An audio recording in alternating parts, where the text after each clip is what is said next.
Hello there, guys, and welcome back to my channel for the first preview in what feels like about 3.5 flipping years. It's not even been 2 weeks, but it feels like 3.5 flipping weeks. Thankfully, we managed to get ourselves entertained with some of the craziest deadline day drama, well, football has seen in a while, if I'm honest. That clip, I guess, of Fabrizio Romano going Enzo Fernandez to Chelsea. Here we go. That's history, man. Absolute history. As you can see, for the time being, we are, don't want to say only, but only joined by Tom. Pice will join us very, very soon. But I'm very glad to welcome Tom back on the stream. We don't manage to figure it out every time, but every now and again we do, and I'm glad to welcome you back on, bro. Because I haven't spoken to you in detail about everything that's been happening the last few days. Why don't you just fill me in on just your thoughts over the last few days? Enzo, we finally got it over the line. We will get into the work permit drama, whether he will be allowed to play tomorrow or not. We'll get into that a little bit later once we are joined by Pice. But just before we get into potentially negative things, let's focus on the positives. We did get a player. We did get one hell of a player. Are you excited? Yes, mate. I know I'm the undercard, so don't you worry. Pice will very much be the main event of the stream. So I'm well aware of that, mate.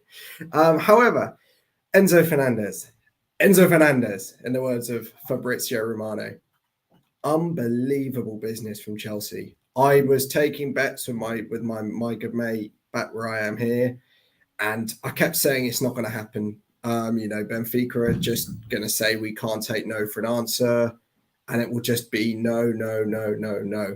So Todd Bowley and Baghdad Eghbali, I mean, that's unbelievable negotiation to get something over the line. I mean, just looking at a picture like the one on your screen now, wow, it doesn't feel real yet. And I mean, another point worth making, people forget that before, when Chelsea last played football at Anfield 2 weeks ago, or just under 2 weeks ago, we hadn't even announced Malo Gusto. Forget Enzo Fernandez. So the club are not stopping at anything to upgrading our squad, and it's absolutely brilliant. No, mate, it's fantastic. It's absolutely brilliant. We will get into a few transfer details, what we've learned over today mainly. It's always like that, isn't it? Like the transfer window shuts and all of a sudden we hear like details and little secrets and little stories that no one ever mentioned during the transfer window. I'm always a little bit like, well, did you know before and just chose to not tell us, or were not allowed to tell us? Or did you only find out now? I never know. But we will get into that as well. But yeah, what a sight it is. Now, I will be perfectly honest. I was very underwhelmed by the whole announcement thing. Now, the song is okay, but it's also very short. Like, if you're going to do a song, make a proper song, not like, 30 seconds? So I was a little bit underwhelmed by that, especially the TikTok. Oh, the 1.25 share. Oh, come on now. What is this?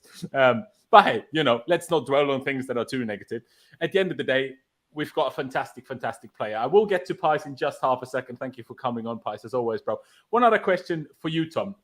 We will get into more detail of that tomorrow, later on or tomorrow. But we do have a few players missing in midfield still. Yep. And we don't even know yet whether Enzo can play tomorrow. What are your thoughts on the whole Jorginho leaving, especially now that it looks like we basically don't have a midfield for tomorrow? I mean, I love Jorginho, and I'm not one of these people that's wanted him to go for years and years and years. I was very much against him going in 2020 when he was very much strongly linked with Arsenal. But actually, I think that we've got a blinder of a deal there for 12 million quid with a guy, 6 months left on his deal. I understand that there's 2 million add-ons, but even if you take the 10 mil, I think that's just money we're going to recoup, because realistically, we're probably not going to get top 4 this season, regardless of whether we kept him or didn't. So for me, it's a kind of fantastic deal for us. I mean, he will go out on a high, as in, I think most reasonable people know the positives that outweigh the negatives for Jorginho at Chelsea.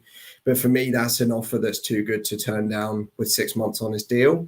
One thing I will say on the announcement, because, and I could be wrong on this, but as far as if my memory serves me right, isn't there in terms of prize money, a difference of around £10 million per position in the Premier League?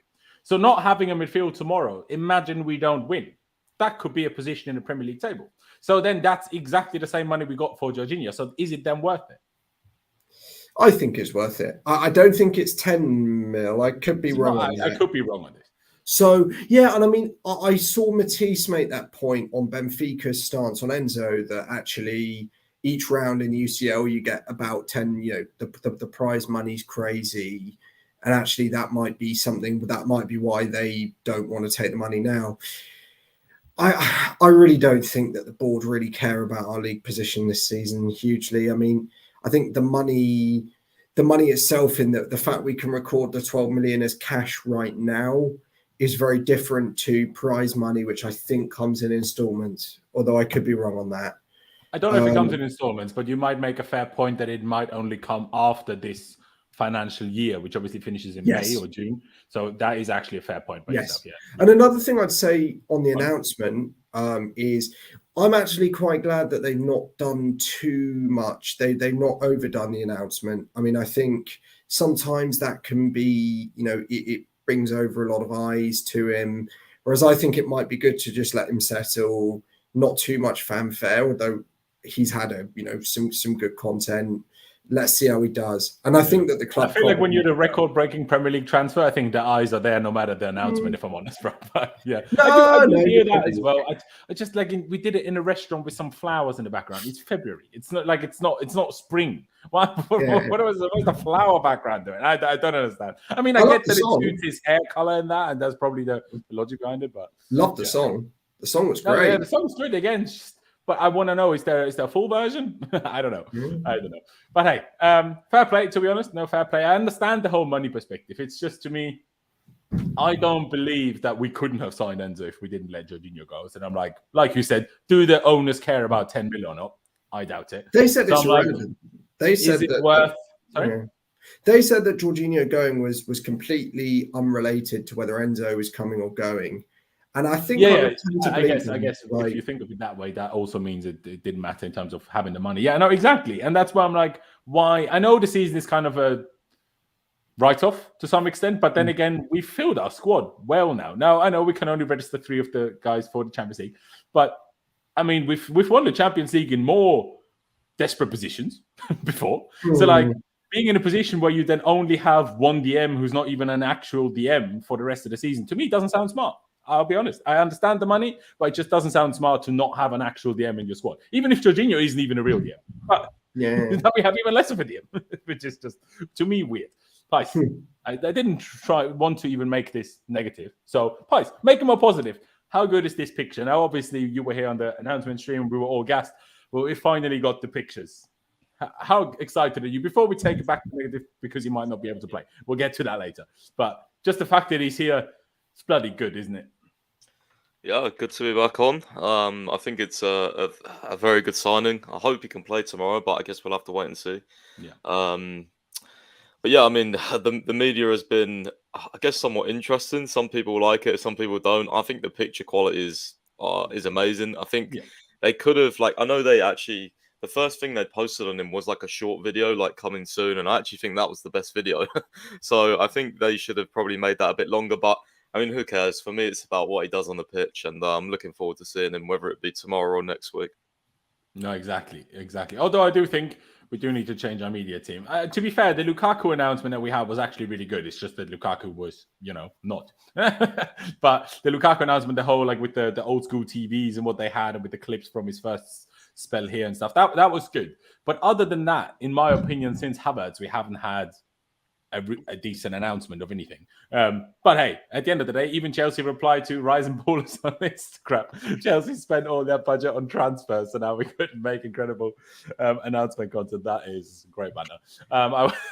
I wonder if anyone of the higher ups signed off that comment, because that is funny. Pice, let me bring it back. We have a bit of a conundrum for tomorrow. We will get into the lineup later on, but we do have a bit of a conundrum for tomorrow. At the fact that we basically don't have a midfield, especially if Enzo can't play. I guess we might as well talk about why Enzo potentially could not play. Now, obviously, Joao Felix, people think, we signed Joao Felix. He had 1 day of training. He played immediately. Difference there, Joao Felix is European. Now, obviously, I'm aware the UK is not in the EU anymore anyway, but still there are certain deals or whatever else, treaties that they have between Europe and the UK. making things like that a lot easier. And trust me, knowing from friends that have moved, that are not English, that moved to the UK, it's not easy. But then you'd assume if you're English, you can figure it out. But we are still waiting on confirmation whether the work permit has been granted in time. The weird thing is also he hasn't been pictured in training. So now my question is, can he not train without a work permit? Which I guess would make sense, because as a footballer, part of your work isn't just playing games, it's also training. But then again, isn't taking pictures and being announced and giving interviews also work? So if you can do that, surely you should be able to train. Fair enough if you can't play, but surely you should be able to train. Pies, is there a single ounce of doubt in your mind that actually Enzo did train, we just didn't post any pictures? Because considering what we've been seeing for our recent signings, whether it's Mudryk, whether it's Mudryk, I mean, we've been spamming training pictures of those guys. So I feel like if he wasn't training, we would have seen it. Yeah, I think so too. Unless it's just like a crazy bluff to Fulham, and then they just don't expect Enzo to play, and then he just rocks up. I mean, that would be lovely. But no, I think if he did train, he would be in the pictures. But I mean, who knows? Who knows? I know Felix is a bit different, but we did get his one quite quickly, so I'm hoping we can do the same. We kind of need to anyway. I mean, who the hell are we going to play as, in midfield otherwise? So yeah. Exactly. I mean, it's a whole weird situation. Obviously, with Andre Santos as an example, where it took a while to, or it still is not done, the work permit. For the work permit for players from abroad, you need to have a certain amount of games or percentage of games for the first team of your national team, basically. Yeah. Otherwise, you need to find different stipulations that allow it, which then makes the process take longer, playing for the under-20s, under-21s, under-19s, blah, blah, which Andre Santos is doing, but not for the first team of Brazil. But obviously, Enzo Fernandez has played plenty of games for Argentina. So, UK government, pull your finger out your bottoms and just get things going. Like, what is taking so long? He's joining Chelsea Football Club. He's just watch TV and you will see that he's clearly an actual footballer. So what is there for a hold-up to give him a work permit? I don't understand. I mean, the whole logistics of how things like that work, to me, is always not mind-boggling in terms of that I don't understand it, but just, why you got to be a ball ache about it? Just let the man work. Do you know what I mean? Just let the man work. He will pay so much taxes. Like, surely you should be begging for him to have a work permit from the second he starts. But hey, it is a difficult one. See, Pies, what I thought would be quite fun with Tom now to look into is a few of the little details, bits and bobs that we learned about in terms of Enzo's signing, because some of these things that we have learned about are, in my opinion, fantastic. Now, let me just see that I'm going to highlight the correct tweet or the correct tab that I've got open here. Where is it? Not that one. Not that one. Well, where is it then? There it is. There you go. Sometimes it just tries to be long. I will scroll down in a second to the next one. But we have learned a few things in terms of wages. Number one, which is interesting because especially Arsenal fans, and there's a few of them in the chat. We see you.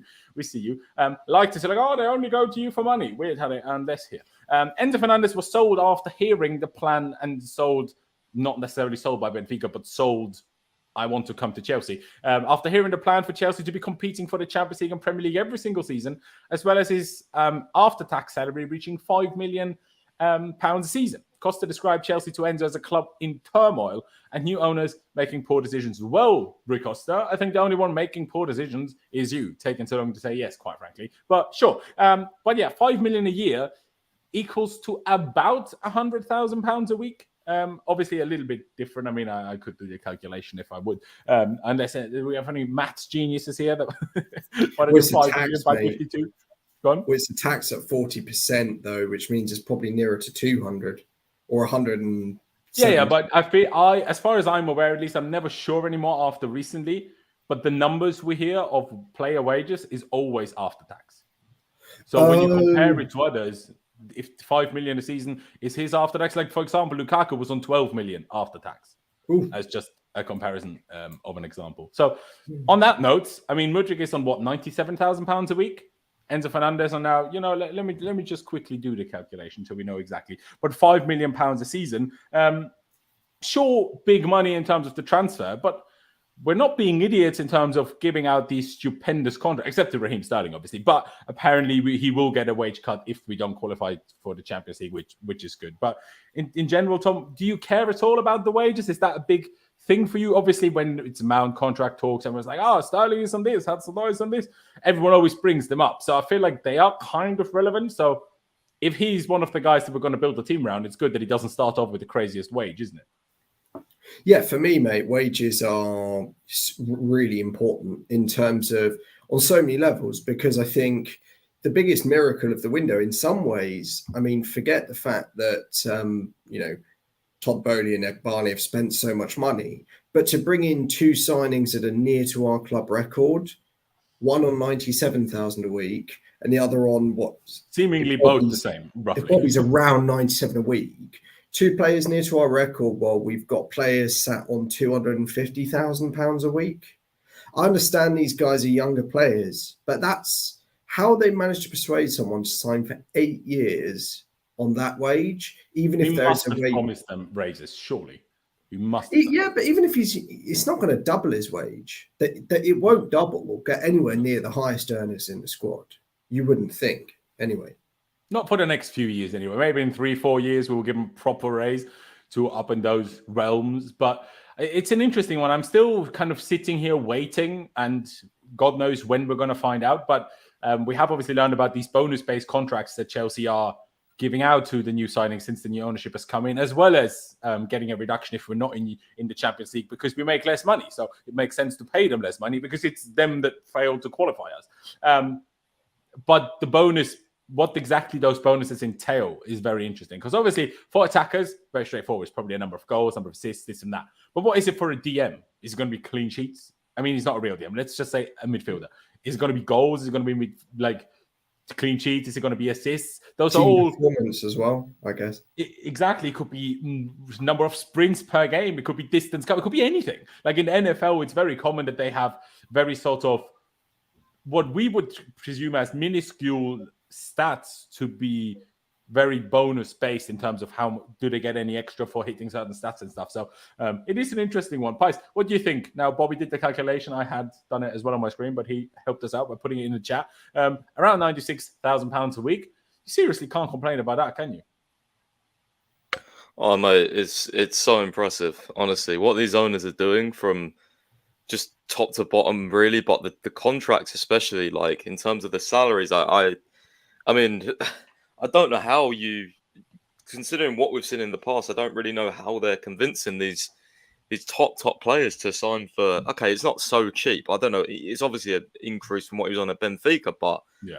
I mean, look, it's still 100. It's on less wages. Like, mate, it's insane. It's actually insane. I'm very, very impressed. Yeah, for sure. It's so good. And I think the whole sort of incentivized contracts are just like that's brilliant. And what I was hearing about,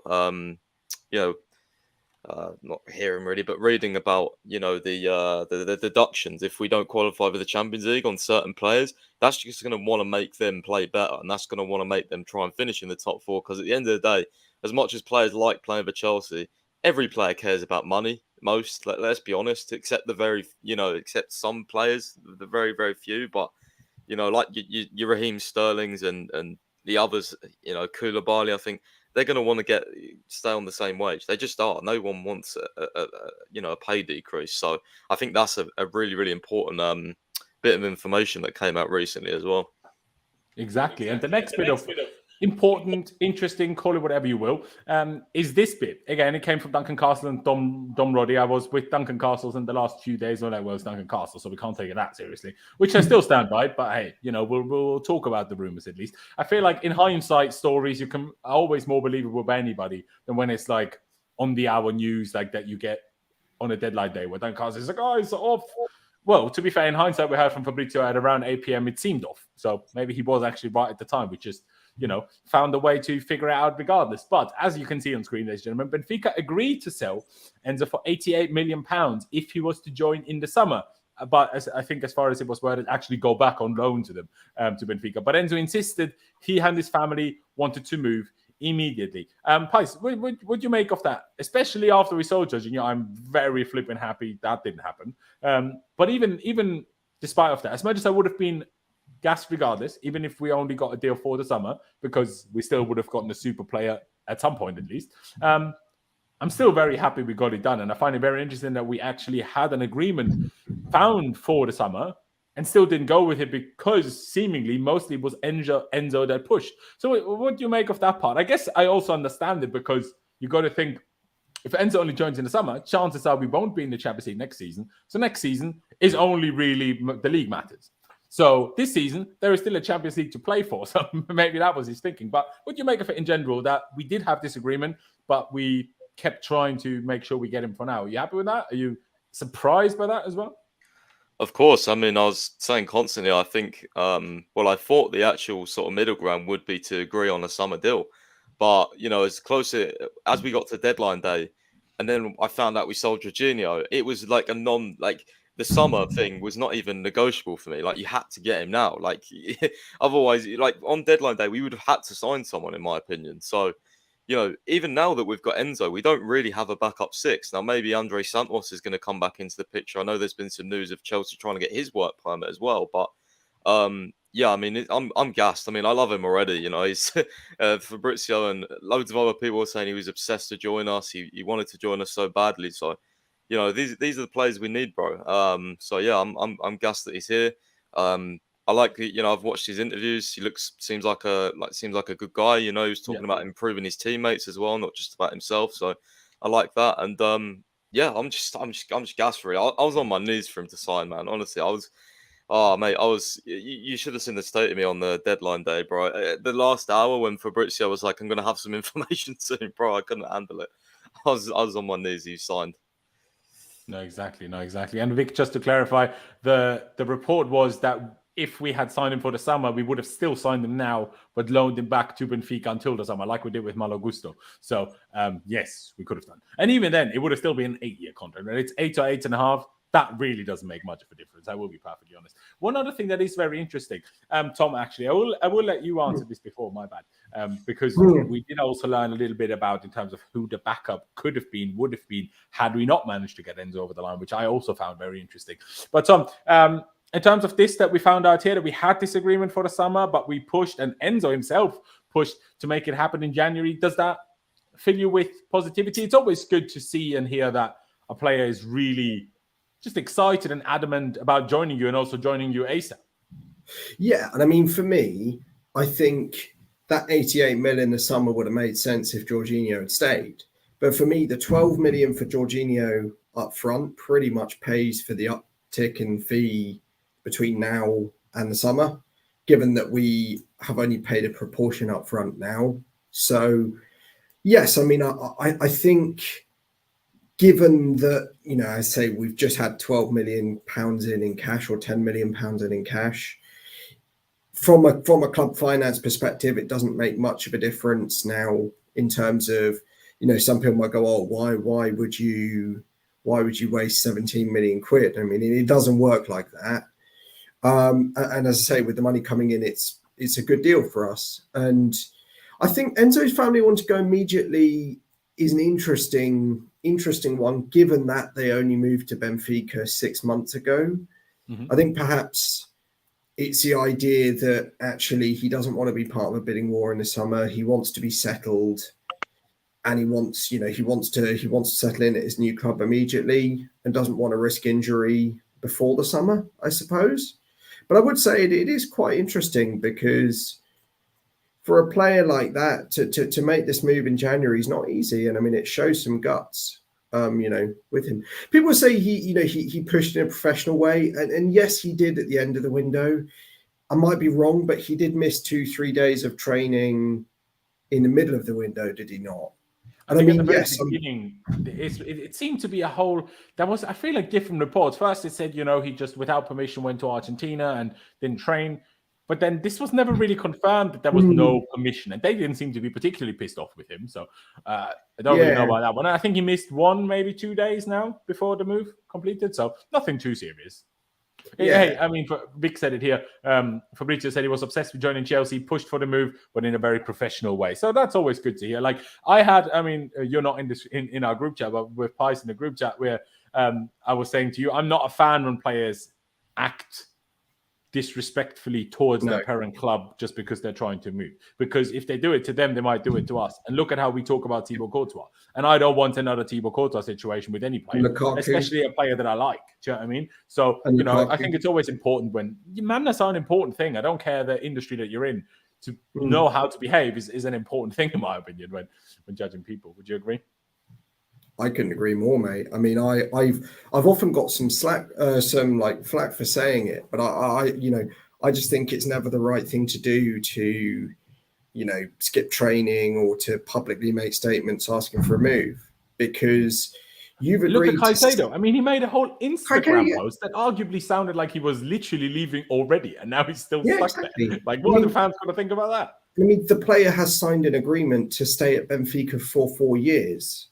Subject to a release clause. So, I mean, it's not for him to make the decision on behalf of Benfica, And you look at Lukaku, he disrespected United. Look what happened when Chelsea signed him, So you're absolutely spot on, mate. I mean, it's not great behaviour from. And look at like Anthony Gordon. Thank goodness we didn't sign him, because that behaviour was dreadful from him. Yeah, no, exactly. And now the club that he supposedly loves so much have a player less. They couldn't even find a replacement because Gallagher said absolutely no chance. Now, but because of Sean Dyche, I still backed them to stay up. But having lost Gordon, not having replaced him, they're not exactly in a better position, are they? So, did you see his goodbye tweet to Everton? No, it said, I've been at this club since I was 12. Please get behind the team in their fight to stay up. They will really need you. As if to be like, well, if you're saying that the team needs the fans, yet you're going off to Newcastle for 70 or however many or 40 million quid, you're like, really, dude? Are you really saying that? Mate, awful. And thank goodness we didn't get anywhere near signing him. No, hey, I could not agree more. I know we signed Enzo and I know we signed Mudryk, but arguably the best thing that happened this transfer window was Anthony going to Newcastle. Do you know what I mean? But what I was hinting on a minute ago already, and we will talk in more detail. Maybe we will also find out something as the stream goes on about whether the work permit has been granted and Enzo will be able to play tomorrow. But again, because it didn't look like he trained, I personally find it unlikely, if I'm being honest to everyone in the chat. Maybe he'll still be on the bench, but are you really going to play without training? That seems interesting. But let me highlight this.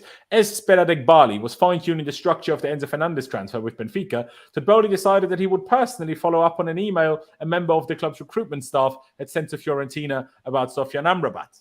Bowley emailed Fiorentina saying he would like Amrabat on loan, but was told it would not be happening. I feel like there's also been slightly different reports. There was another report that said basically he was on the phone to them and it wasn't an email, and he was like, that's unreasonable what you want. And they were like, well, sort of, basically. But I do find it interesting to hear. And let me go with you guys. I did another tweet about that, by the way.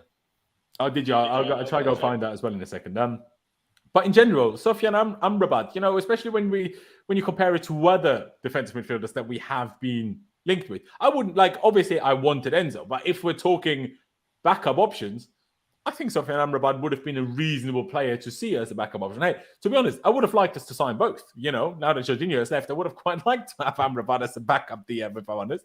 But is that, to me, that's a good sign. Obviously it always matters. Do you get it's always important and ideal if you get your first choice targets, but the better your backup targets are, the more I can believe in the recruitment team. Yeah, for sure. I mean, I've not watched too much of him, but he was very good in the World Cup. And also, I'll be honest, I'm mostly going off the World Cup as well. Yeah, no, I also watched that. Is it Azzedine Ounahi, I think, who moved to Marseille for like 10 million. He scored a really, really good goal last night in his debut. So there's definitely some gems out there. And I like the fact that, I mean, if it is true, I think one of the reporters actually is quite well connected to Chelsea who wrote this. Can't remember his name, but yeah, I'd imagine it being New York Times based, they might know some information about what Todd Bowley's up to. I believe it, to be fair. I don't think it was out the realms of possibility that we could have got two either. I mean, David Ornstein literally said Chelsea could sign two permanent midfielders either January or the summer. So, I mean, it's good strategy. And Chelsea have always had backups. They've had other backups as well. So, I mean, it's good. It's good.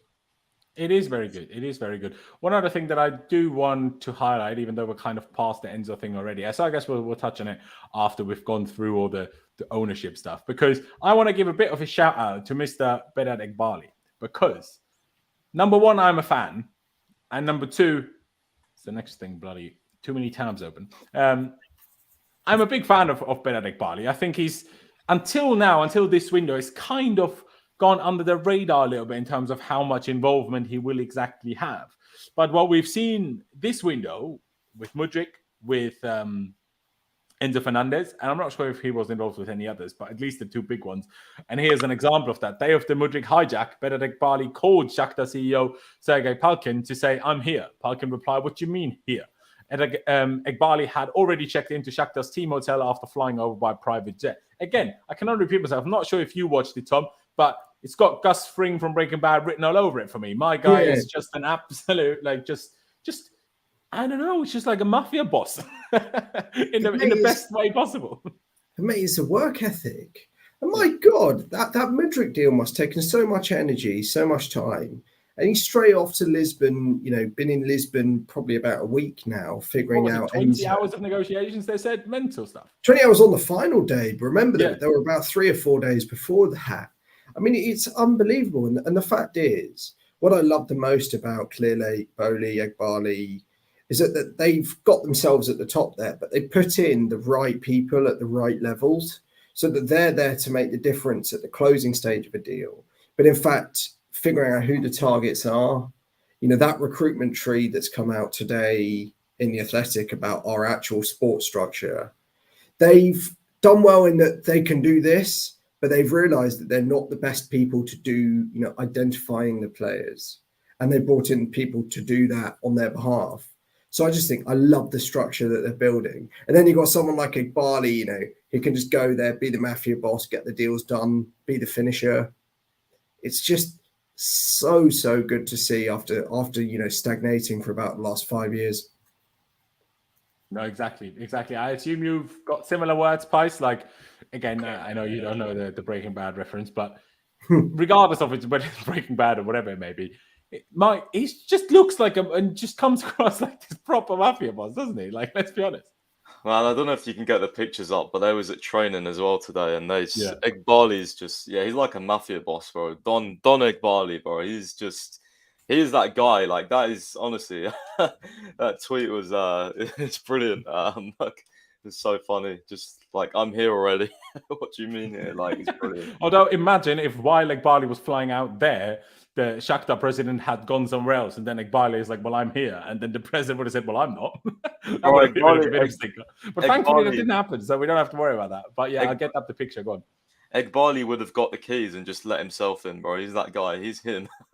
So I'm very excited, man. This guy's him and Todd Bowley. They seem to be, a really, really good partnership. But not only that, it seems that I guess you'll get the recruitment tree up later. But him and Paul and Stanley both worked on the Mudryk deal together, and the Athletic was saying that they've created quite like a special bond already, and they've only done 2 deals. I think they were kind of figureheads in Enzo as well. So, I mean, bro, like we're 2 windows in, and like it's just the ambition's off the charts. The players they're signing. Look, I know Enzo and all these guys haven't really played for much yet, but on the face of it, like, these are top players, man. Like, honestly, it's just. I'm nearly speechless, honestly. I really am. I hope to, put it into words better, but I just can't. Like, I'm just blown away, really, by the ambition, the way they're moving, the structure that they built so quickly, not just panic structure as well. Like, Laurenz Stewart, Christopher Vivell, Paul and Stanley, these guys have got good track records at clubs that, they use the heavy-based data analysis. I think the Athletic said that Laurenz Stewart, even though he hadn't started yet, he was the one he did a lot of research into Malo Gusto, and he did a lot of research into Benoit Badiashile as well. So it's just all these different people working on different things, but it seems like they're all aligning, and that leads to something very special, because if they can all align and all work together and all do things in different times, like, not only will our transfer process be so much faster, which I think is what we're seeing already, because the deal, you just don't wrap up Enzo Fernandez Mikhailo Mudryk and all these other signs. It just doesn't happen, man. It's out of this world. It's just not normal. And cry more to all the rival fans as well. I hope it continues. No, absolutely. Now, obviously, there are huge signing in terms of names. Well, especially in Enzo's case, and in terms of transfer fee, obviously we weren't sat here trying to buy a player from Bayern Munich, Real Madrid, Barcelona, PSG, other Premier League clubs. So, it is still, it's always a little bit easier to deal with Shakhtar and Benfica, as much as really Costa proved difficult. But still, then you are always, as the team in the Premier League, you're always going to get the player on board from that perspective, right? Compared to if you're trying to sign a player from City, and they're like, well, I might be happy to go to you, but I'm not exactly going to push for it, go from 2nd to 10th and, just make my success this season less likely. So I guess that does help. But you touched on it earlier, the hierarchy, which there have been updates today actually about certain positions, which I find very, very interesting. I'm also not sure whether co-sporting director, having 2 of those means that's what we're going to have, just 2 sporting directors, or whether we're going to get 1 main sporting director, Michael Edwards potentially, and have 2 co-sporting directors, or whether it's just going to be those 2 as a thing. But yeah, you guys can see it on screen. Hopefully it's big enough. Let me know if it isn't. But I think it should be. So Bowley, Clear Lake Capital, of course, Clear Lake Capital basically being Benedict Bali, being obviously on top of the tree, Chelsea Global underneath. For the time being, that doesn't mean much because only Chelsea is part of Chelsea Global. But that is interestingly headed by Christopher Bivell. So actually less directly involved with recruitment than we may initially have thought, considering his roles in the past at RB Leipzig and RB Salzburg as well. And then you obviously have Chelsea, like we touched on, with Paul Winstanley and Laurenz Stewart as the co-sporting directors. And then you've got just a line of people that should act on a similar level of authority, I suppose. Christopher Bivell is the technical director. Again, when it comes to the topic of Chelsea Global, I'm sure he will take charge. But yeah, Joe Shields, of course. Joe Shields is the guy we got from Southampton who starts now, isn't it? Yes. Yeah. There you go. Did we get Winstanley from Southampton as well? Brighton. That's it. Hey, South Coast, same thing. Co-director of recruitment and talent, that's Joe Shields. Carl McCauley, recruitment analyst. He actually came already with Graham Potter. He was at Brighton with Graham Potter. Matt Hollam, don't know him, lead data analyst. I hope he's good. And Jim Fraser's head of youth development. The one question I have on this, Python, I'm not sure if you know the answer to it, is that we heard not long ago that Neil Barnett, got the promotion from being in charge or having to do with the academy to getting a higher up role, but he's not mentioned here. So have they missed him out, or what's happening with that one? Well, I did read something the other week. I think it was about a week or 2 ago, and I believe he was working on finding multi-club, like the multi-club model. So I wonder if that's this all looks like recruitment and analyst and stuff like that. I wonder whether Neil Bath is going to be directed onto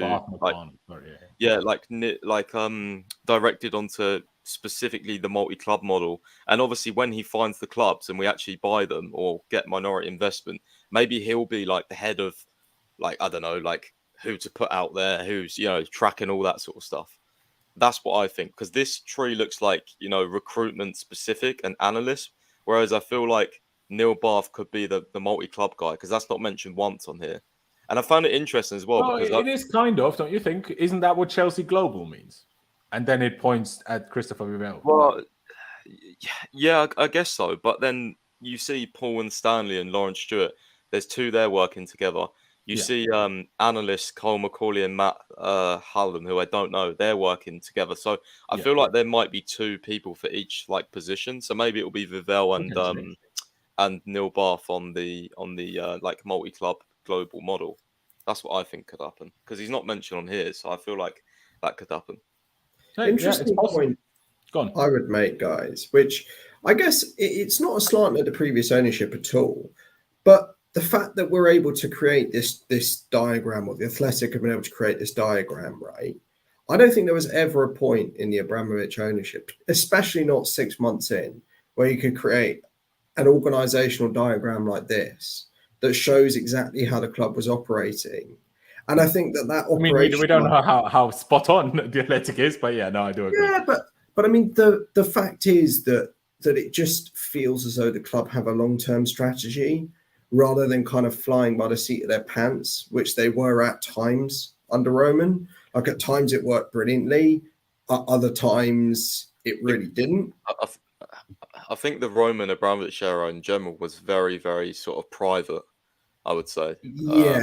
Which suits Roman, I guess. That's partly what we loved about him as well. Like, I'm not sure if I'm allowed to say this publicly, but there was a story going round that Todd Boehly might end up on TalkSport. In the end, he didn't, for various reasons. We're not going to get into that one. But even the fact that there was a story that would have never even existed as Roman Abramovich, because Roman Abramovich would have never entertained an idea like that. Whether that's better or worse, everyone will have their own opinion, but it's certainly different. And I would say more progressive and just more modern. I think when Roman came in, billionaires running things like that's how, if you were a billionaire back in the early 2000s, there was a lot less billionaires in the early 2000s than there is now.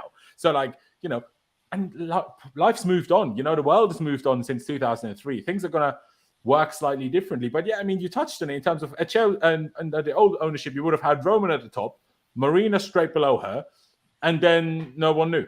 Emanalo for a while, but Emanalo for a while, then I guess manager and Petr Cech for a little bit.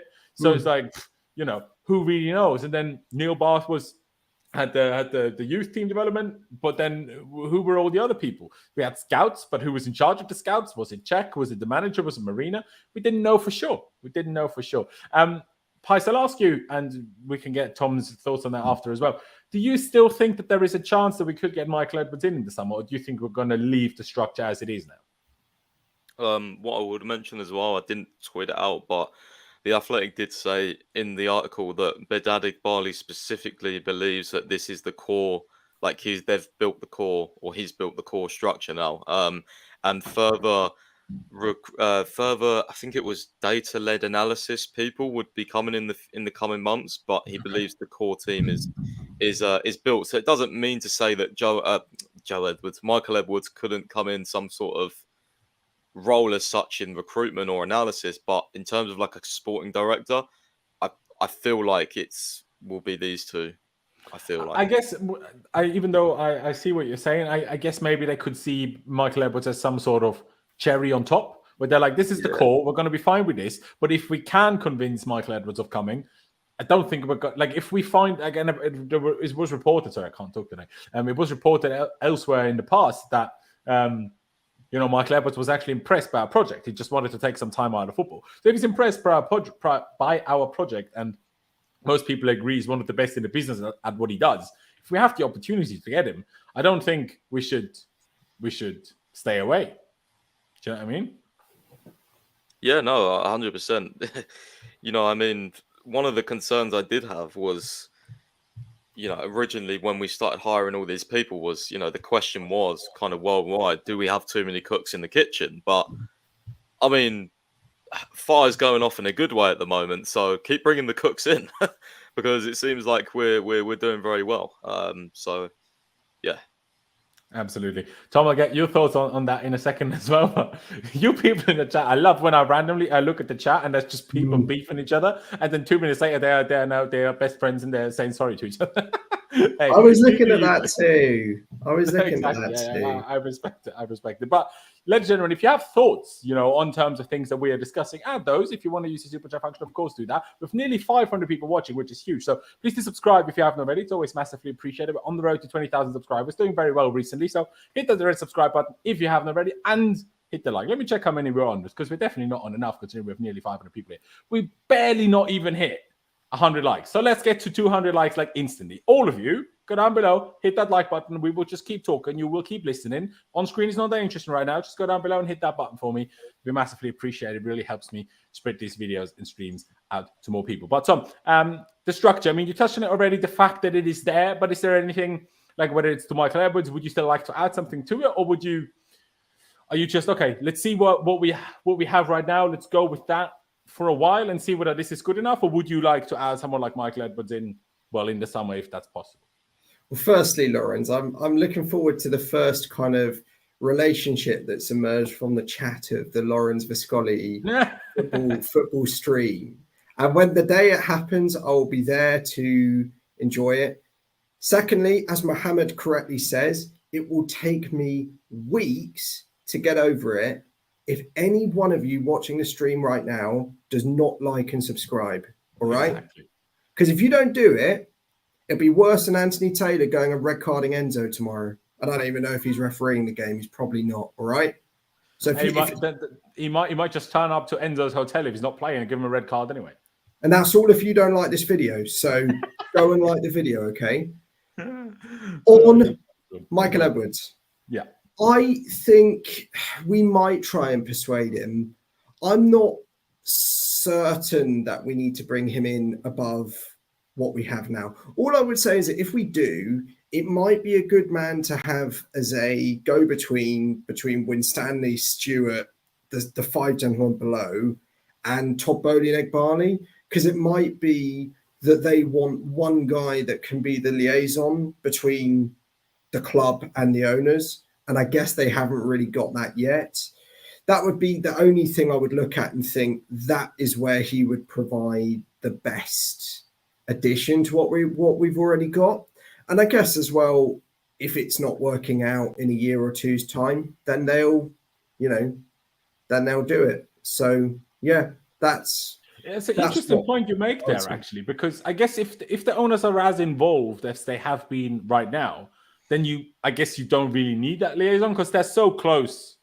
They're their own liaison, if that makes sense. But if at some point, and you have to assume at some point that will happen, they have other business ventures. I mean, Bowley literally owns the LA Dodgers. He can't constantly focus on Chelsea all the time. It's literally impossible.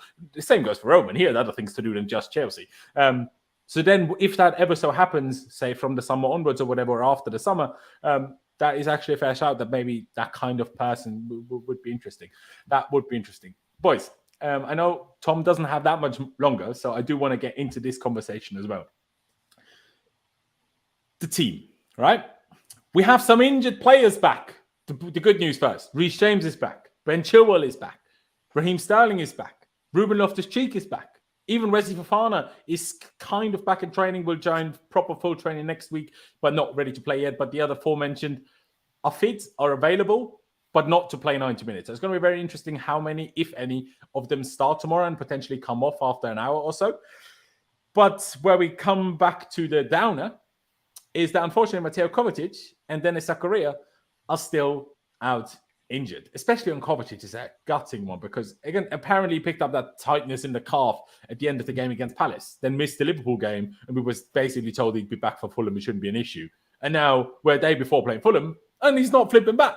It's not even a case of, he's back in training, but not enough yet to play. He's not even in training. So what's happening? Is Kovacic just turning into the next Kante? I'm getting pissed off here. What is with these K people? Do you know what I mean? I'm not a fan of this, but mostly because I don't know who the flip's going to play tomorrow. Are we going to chuck Ruben in the deep end and he has to start now and is probably going to get injured again? It's just not ideal, Tom, because you need to go in a couple of minutes. So we'll let you answer first. Great news that some players are back. It's just a problem that the few that are still out now are all in midfield, isn't it?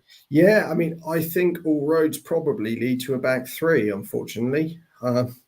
You know how much I've been on here, been against it. But the fact is, I'm not sure we even have three midfielders. I mean, maybe we put Mason Mount in as an 8, but I wouldn't want to play 4-2-3-1 with Mount in as an 8 next to Enzo on debut. I mean, Enzo isn't available. And if Enzo's not available, I don't know who plays. I mean, we've got Lewis Hall, but again, I wouldn't want to play him in the 8 after, he struggled a little bit against Liverpool. I mean, Fulham at home is not Liverpool away, but I would be slightly worried that... They're better form than Liverpool are. I mean, unless you maybe move Trev Chalobah to the DM. Because, I mean, he's played there before. Yes. And if you wanted to kind of play 4-1-4-1, you can maybe have Trev in the DM and then maybe Enzo Mount or Mount Gallagher or something. I mean, I'd far prefer it if we didn't play a 3. I just don't quite know how we've got a bit like when even even with the even if we had a back 3, you'd still not have the ideal midfield too, considering when you compare it to what we had for years, like Kante, Jorginho, Kovacic, Kante. If Enzo's not available, we don't have anyone like that. The closest one is probably Mount, I think, which is not ideal then. Like Mount in the 8s. No, I don't want it either. I'm just saying he's probably closest to what I've mentioned. I mean, like, if I were to play him in the 8, I would do it in a midfield 3. And I mean, there he can add some value, right? I mean, more so than in a midfield double pivot. But I don't. You're right, but I can't think of a better midfield three than probably like Trev in the DM, and then one Mount Gallagher, Enzo, Loftus-Cheek, because we haven't got anybody else. Literally at this point, because Kante is not fit, Kovacic isn't fit, Zakaria is not fit. I mean, what's wrong with these guys? We need to change the medical It is a good question. What is wrong with those guys? I mean, if Ruben can start, maybe I'd do Ruben as the 6. I know it's not ideal, but at least he's played it at Chelsea. CHILWELL's only played that in France. Do you know what I mean? And half a game for Chelsea. So, you know, so just from that perspective, but it is difficult. Absolutely difficult. So, yeah, one more game until our suffering ends. One more game, and then we finally, by next week, hopefully we will be done. Felix. We'll have Felix back next week, won't we? Felix will have playing next week. He can't play DM either, right? You know. No. Funny if you turn up with Felix in DM. I still back Kepa as a DM. I reckon he's got it in it. But you know, Mendy still isn't fit. We don't even know what's happening with Mendy. He had the surgery. No one knows if he's back or not. Yeah, that's really odd because you wouldn't expect a keeper to be out for that long with a kind of injury to. It's not like, you know, when Carlo Cudicini got knocked out cold by someone's knee. This is they've not really said where he's got this injury from at all. I think the injury happened in training, and he had surgery. So I guess you just whatever the surgeon say you need to have a rest period off. I guess, but I mean, is Slonina even registered to be on the bench, or is it Bettinelli still? Price, do you know? I think Slonina is registered for the Prem at least. No, I don't think he is. No, so it is Bettinelli and Kepa right now as well. Yeah, I think so. Let's hope Kepa doesn't charge out and 2-foot someone or something, because Jesus. Would be good if he didn't do that. Bloody hell. Don't even talk things like that into existence, Tom. Giving me 15-16 vibes, all right? Remember when Courtois did that? Yeah, very true. Very true. Bloody hell. It was tough times. Let me just find this one. Tom, I appreciate you for coming on. I know you need to head off, so I appreciate you sharing your thoughts on the transfer window, Enzo Fernandez and everything. Ladies and gentlemen, please check out Tom's Twitter. It's linked down in the description. Tom, yeah, have a good rest of your day, and cheers for coming on. Anytime, guys. Have a good one. See you later. Cheers, man. Take care. Pice, your thoughts on the injury front, I guess also, again, to have it not all negative, also on the positives in terms of the few players that we have coming back. Includes at least one midfielder in Ruben. But we still have, well, now that Jorginho is gone, the two midfielders that have played the most and looked the best recently. So, like, not ideal now, is it? No. We're really in the mud, honestly. This is why I wouldn't have sold Jorginho, but there you go. He's gone now. We need to move on. But yeah, I mean, if Enzo doesn't play tomorrow, I don't really know who's going to play in the 6. I mean, Tom was mentioning the back 3. You've still got to play in number 6 or someone more defensively. So, yeah, like, I guess it would be Ruben, probably. But then he's not ready for 90 minutes. So then who comes on? Consider playing Thiago Silva there? Nah, not for me. No. Nope. No. I've just thrown it out there because he's the best on the ball in terms of the defenders. So I'd probably play Ruben there just because he did it under Tuchel. I mean, his ball progression and stuff like that's not great, but he's played there at least more than a Chalobah or someone else like that. But I don't know, man. Really in the mud if Enzo doesn't play, aren't we? Yeah, kind of. And I do find it annoying how we haven't really heard anything definitive about it. Again, if he wasn't training today, regardless of work permit or not, I very much doubt. Well, I'm certain he doesn't start if he didn't train. But I'd even doubt him being on the bench, if I'm honest. Maybe they'll do a whole Mudryk thing of announcing him at half, in terms of showing him to the fans at half time or whatever. But I mean, I said earlier, there's no chance he plays if he doesn't train. But do you think they would have done much in training anyway today? Like a day before a game. Like, I feel like I think preparation for the opponent is usually the day before, so it's quite important. Like, how to defend set pieces, how to attack set pieces. Yeah. And just, I guess, as a player, you would have at least liked to play the few passes with your new teammates before playing in a Premier League game with them. I guess he is under $1 million though, so the problem is the others aren't. But Desperate times come to desperate measures. So I mean, if he is available and he hasn't trained, then he could still start. To be honest, Potter might just get that dopamine rush and just chuck him in. But yeah, I don't know, exactly. It's an interesting one. We should get joined by Aaron soon. At least he said so. So let's hope he does join soon. One other thing I wanted to highlight, which I forgot or missed before we got to it, but one other statement from Enzo, which I wanted to highlight. Now, Enzo doesn't speak a lot of English. We did see a little clip of him saying thank you, blah, blah, blah. So, like, there's something there. Players now, people nowadays, just pretty much everywhere in the world, you're going to learn some English in school. The problem is footballers are the ones that leave school the earliest because, they're footballers. So they have other things to do and already make plenty of money to sit in school for. But this interview in Spanish, but translated, he calls himself, I'm technical, I have good insight of the game, I have good passing and shooting skills. A lot of great things have happened to me. I offer energy and good vibes and I will give my all. Big fan of the good vibes, mate. But this is what exactly he said here. He basically said himself that he's not a 6. So again, why do we sell Jorginho and force Enzo to play as a 6 for the rest of the fucking season, man? I don't understand. I know Tom was like, we had to turn down the money. I'm not sure if you were actually here for that yet, Pice, but do you know what the prize money difference is per spot? I'm pretty sure that it was about 10 million when I read it a year or two ago. So like between what? Just finishing positions in the Premier League. So I'm like, if that's 10 million per position, then we got 10 million for Jorginho. So just if we don't win tomorrow, that could cost us a spot.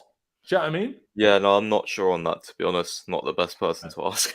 Oh, good. Hey, I just remember reading it a while back, but it might be wrong. The information might even have been wrong. So, hey, here we are. Aaron, thank you for joining us. Appreciate you as always. Let's first and foremost, as always, try whether we can hear you. I think it should be all right. Yes, come on. Big up yourself, Aaron. Perfect. Thank you for joining as always. What you thinking? What you're thinking at the moment? Because we're about to get into talking about the team itself. But the problem with that part is that we currently don't know whether Enzo Fernandez will be allowed to play tomorrow. And if he isn't, we are absolutely screwed. I think, you know how Simeone plays a back 5 and then, plays a back 4 with 4 in midfield. Well, back 5 with 5 in midfield and just has no attack. I think we're going to have to play a back 5 and then just 5 in attack and go with no midfield and just hope for the best because I don't know what we've got available. It doesn't seem like we've got a lot at all. It could be a double pivot of like Gallagher and Loftus-Cheek or something at this point because we've got nothing. We are down to the bare bones. We're down to the bare bones, and if Enzo can't play, then it's really not looking good. But yeah, who knows? Who knows? Hopefully he's eligible and he can get going because he seems to be the only one who's actually fit. Yeah. Exactly. I mean, when I see this, I'm like, it's not even 2 full days since he left. People still talk about Tuchel. Your name is Super Tommy Tuchel, and you're telling me I need to let Jorginho go. You're taking a piss. You might be taking a piss, to be fair, but stop taking a piss. Do you know what I mean? But yeah, why don't I get this lineup thing up on screen? So far, I have it in a 4-3-3. But some did say if maybe the back 3 is the option just because we don't have a lot of midfielders. I guess there is a case to be made. You play 5 defenders, you play 4 attackers, and then just attack so hard that you don't need a midfield. But hey, Aaron, I'll stick with you. With the players that we have available, especially, the problem is, again, let me just reiterate, Reece James is back, Ben Chilwell is back, Loftus-Cheek is back, and Raheem Sterling. They're all back, but they're all not ready to play 90 minutes. Do you expect any of them to start and come off after 60, or do you think they will all come off the bench, Aaron? I'm not sure about all come off the bench because you got to remember that's then 4 of your 5 substitutes. So you could see maybe 1 or 2 start the game and then come off at a certain point. But again, it all just depends on who else is actually available. Because off the top of my head, even with like Ruben Loftus-Cheek, when you're talking about the midfield, off the top of my head, I think it's Zakaria, Kovacic, Kante all out. Enzo, not sure whether he can even play. So at that point, it doesn't really leave you with many other options. So I'm not too sure sort of how he's going to go about it. But in terms of defence, where we've got the options of players that are actually fit, I expect the fit ones to start and then maybe Reece James and Ben Chilwell come off the bench. But in terms of midfield, I think Ruben might actually have to end up starting the game and then come off at a point. But I'm not 100% sure myself. It's just the midfield is such a sticky point at the moment that it just is so up in the air. I honestly have no idea. I agree, mate. But would you stick to a back 4 or would you go to a 3 just for availability reasons? I mean, when you look at the options we have, I think in the midfield we've got Loftus-Cheek, who can't play a full 90. We've got Conor Gallagher. We've got Mason Mount, and I don't know if there's any, maybe Enzo. So a lot of it depends on Enzo. Are we going off the basis that Enzo can play or can't play? What are we doing here? Because if we're doing Enzo can play, then we go with the 3, and if he can't play, then I don't think we have much choice but to go for the 2 because, well, 2 in midfield, so effectively back 3 because we just don't have the personnel. I think we You know do. what? I think we've got enough. Yes, so we do one each, one with Enzo, one without Enzo, just to, you know.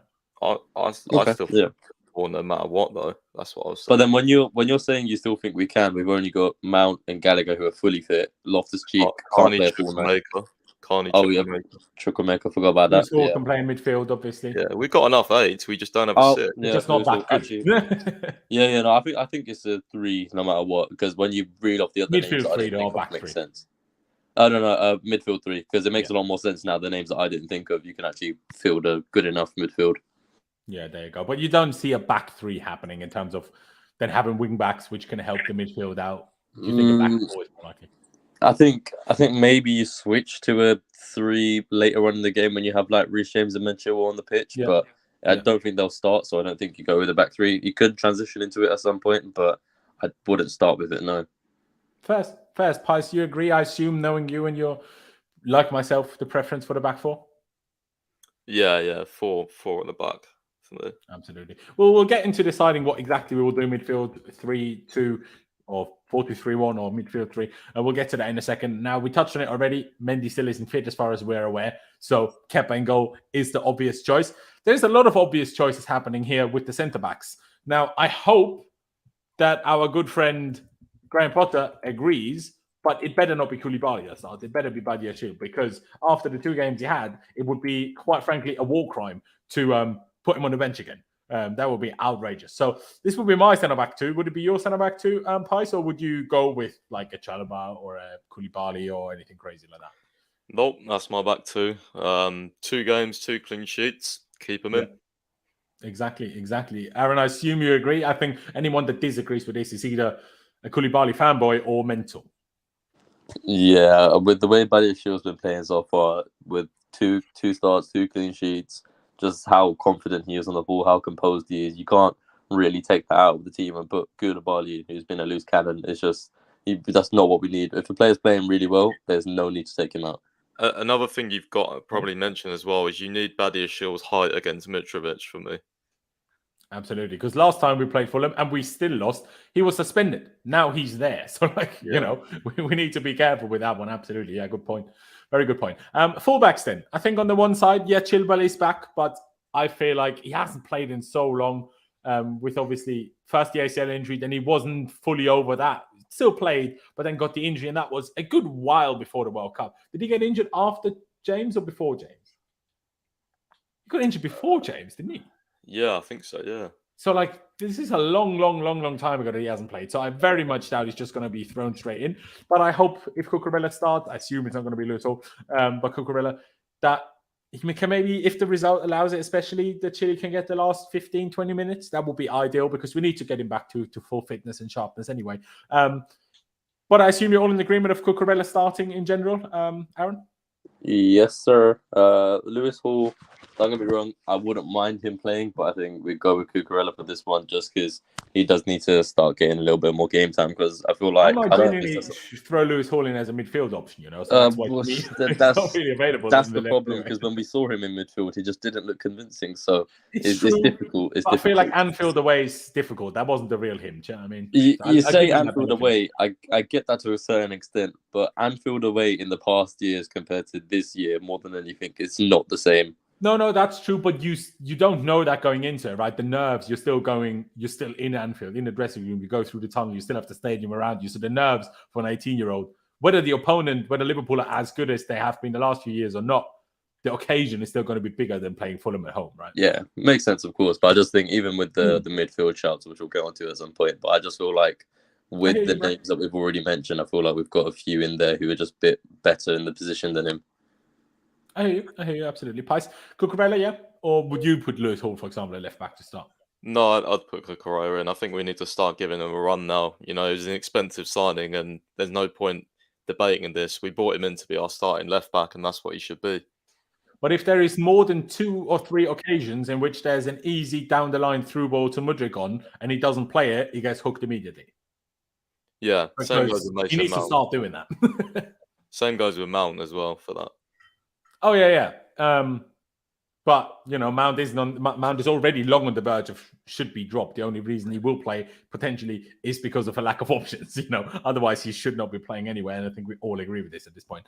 But let's go to the right hand side. We gave CHILWELL a go at right back at Anfield. He did okay. So shall we do that again, or is it Aspie? Or do you start Reece James? It's a tough one. It's just I would start Reece James. Let me finish before people call me crazy again. I would start Reece James because he's been in training since before the Liverpool game. So like he's been in training for a solid while now. But he was also in training for an even longer solid while before the Bournemouth game at the Bridge, in which he got injured. So I'm petrified of starting him again. But at the same time, I will be petrified whenever he starts, whether it's today or next week. I don't think that's going to change. So I'm not sure. Pies, would you start him? Again, he's been in training for over 2 weeks, let's at least say.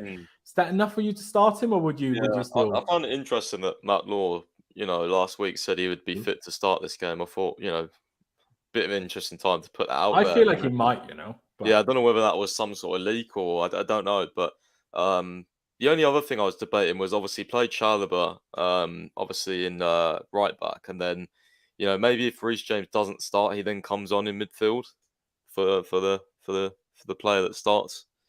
Maybe that'll ease him in a bit more, playing defensively, just getting on the ball type thing. I don't know, but I'm gonna start Reece James. Why not? Right back. But a right back. Yeah. Go on then. I'm going to back you. Hey, Potter will do what Potter will do anyway. Hopefully on the basis of whatever the medical team tell him, and hopefully on the basis of the medical team not being idiots. So if he starts, I assume that means he can start, and if he doesn't, that means he can't. So I know we have been taught to not trust them recently, but I mean we're only fans. We can't exactly control. We don't know better. Like and I understand where you're coming from. But where was it? I guarantee you start Reece tomorrow, he will get injured. This can be your opinion, but you don't actually know that. Just like we don't know that he won't. It's just the doctors, Reece, and maybe the manager. They're the only ones that can know this, in my opinion. But Aaron, would you start it, or is it too risky for you? I would wrap that man in bubble wrap if you're going to start him and protect him at all costs. But for me personally, I would not be starting him. I think it's just we've seen sort of what it was like when we rushed him back last time and he came into the squad. He wasn't fully fit, started the game, and he lasted less than 60 minutes. So just for me, it would be more erring on the side of caution. Start Chalobah instead. And then at some point, you can bring Reece James on. Because you got to remember, even when you start Chalobah there, on and off the ball, obviously formations change. If you play Chalobah, you might be able to be like a back three at points as well and have Cucurella push on a little bit. But just for the sake of Reece James' injury, sort of erring on the side of caution, I would rather start Chalobah. But I've been outvoted anyway, so it doesn't really matter. I'll at least give you a vote, a spot on the screen. Do a poll. No, because they will all pick Chalobah. But it's a tricky one because one other thing that I just want to mention, we play tomorrow against Fulham. Then our next game is West Ham, isn't it? Next week on Saturday, I'm pretty sure. And then we play Dortmund on the Wednesday. So if we want Reece to be ready for Dortmund, I think he kind of needs to start tomorrow. Because, are we going to give him his first start his second start, but that only lasted 50 minutes in 5 months, and then expect him to win us the game against Dortmund? Do you know what I mean? So that's why I'm like, obviously, again, I'm only saying this. If the medical team say he's okay to play an hour, then play him an hour. Maybe even only the first half or whatever. Because I think it's better to play the first half than the second half, because if we play him second half, we might already be trailing. If we play him first half, we might be in the lead, which is always easier to deal with. So, yeah, I'll say Reece James, but at the end of the day, I'm just leaving it down to the medical team and Potter. I would love to see Reece James play if he's fit. If he's not, obviously don't. That's all I'm saying, basically. Let's get to the midfield then. Let's first do with Enzo. If it's with Enzo, boys, do we play a midfield 3 or a midfield 2 in your opinion? Pies, I'll ask you first because I'm asking you, in an ideal world, it would be a 2 because I don't want Enzo to be so deep as a lone 6. But who is suited to play next to him? Unless you start Ruben. I would play Enzo and thinking Chukwuemeka. I'm thinking. Has Chukwuemeka ever played in the pivot ever? I don't know. So he's an 8 or a 10. That's what I was told. Well, he's got the attributes for it, I think. I just don't think... Or Enzo and Ruben, I don't know, man. I feel like it's got to be someone kind of, physical in there, though. Yeah. That's the issue.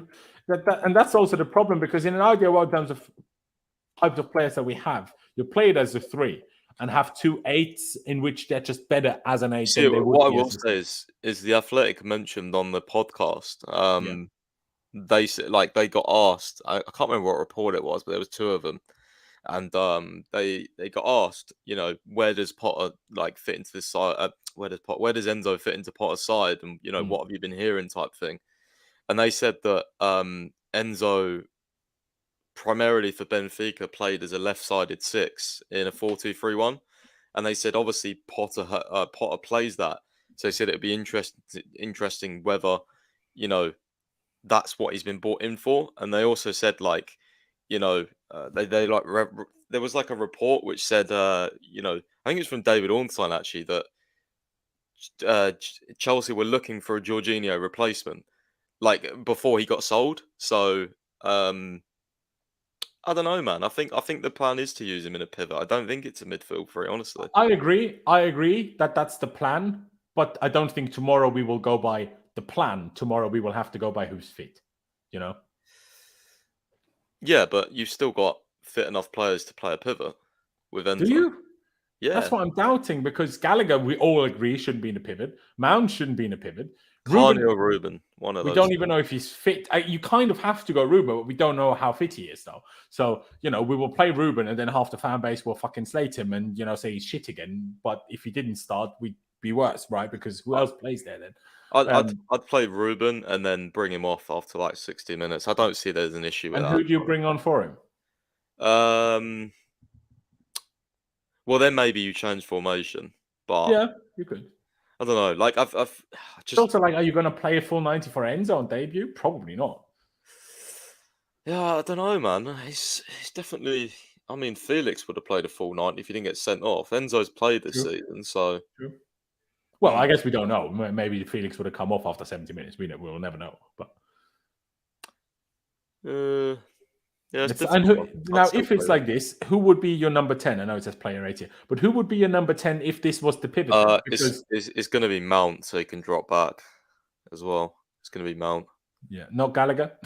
No, I think Mount, just because he's. Well, I mean, it could be Gallagher, but you know what? I know this is your pick. I would pick Gallagher because I am. Yeah. Mount needs to be dropped. And I know agree. Gallagher isn't great, but anyone's better than current form Mount, unless he fixed himself for the last 2 weeks. But I don't know that. I agree, but I feel like it's going to be Mount, so I'm picking Mount. Okay.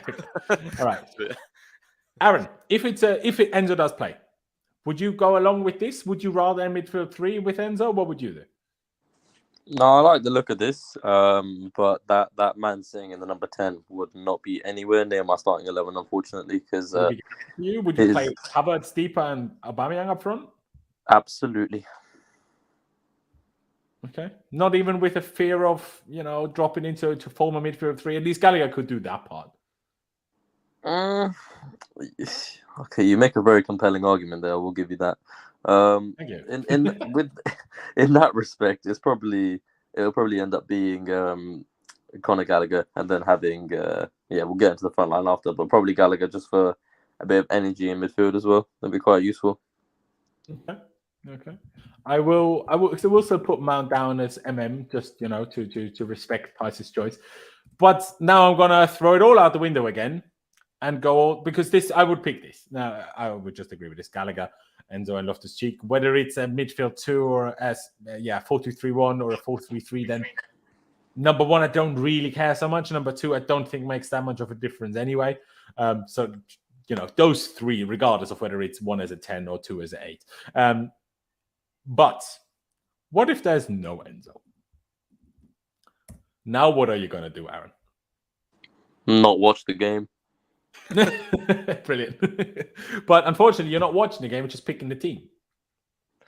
This is where it gets difficult. Can I throw a rogue one out there and go with a 4-3-3? And if there's no Enzo, I play Chalobah holding midfield. Sure you can. It's a shout to be made. Absolutely. I think where you got once or twice for the first team, but never a full game because he got injured. Both times he did that, so that's maybe. We'll just have to go back to the argument that he played it in France, so he should be all right. Exactly. I mean, Gusto play in France. We're hyped about him, so but would you fill it with Ruben and Gallagher then, or would you go Gallagher and Mount then, or what would you do if it's this formation, this shape?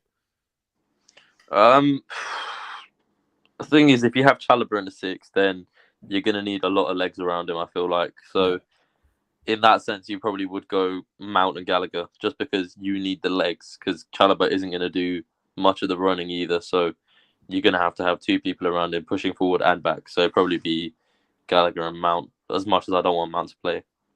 Yes, exactly. Seemingly a couple of people in the chat, like Solo, don't know what's wrong with Kovacic. Kovacic is injured. If you forgot, he already missed the Liverpool game as well. Our last game that we played. So unfortunately, he's still out injured. It's just very, very tough. Kmar Code says it will be Loftus-Cheek as the 6 if it is this. Again, I'm not even sure if Ruben will start just because he's been injured, but we kind of have to. So it's different. Hey, maybe we'll play Hakim Ziyech as a number 8.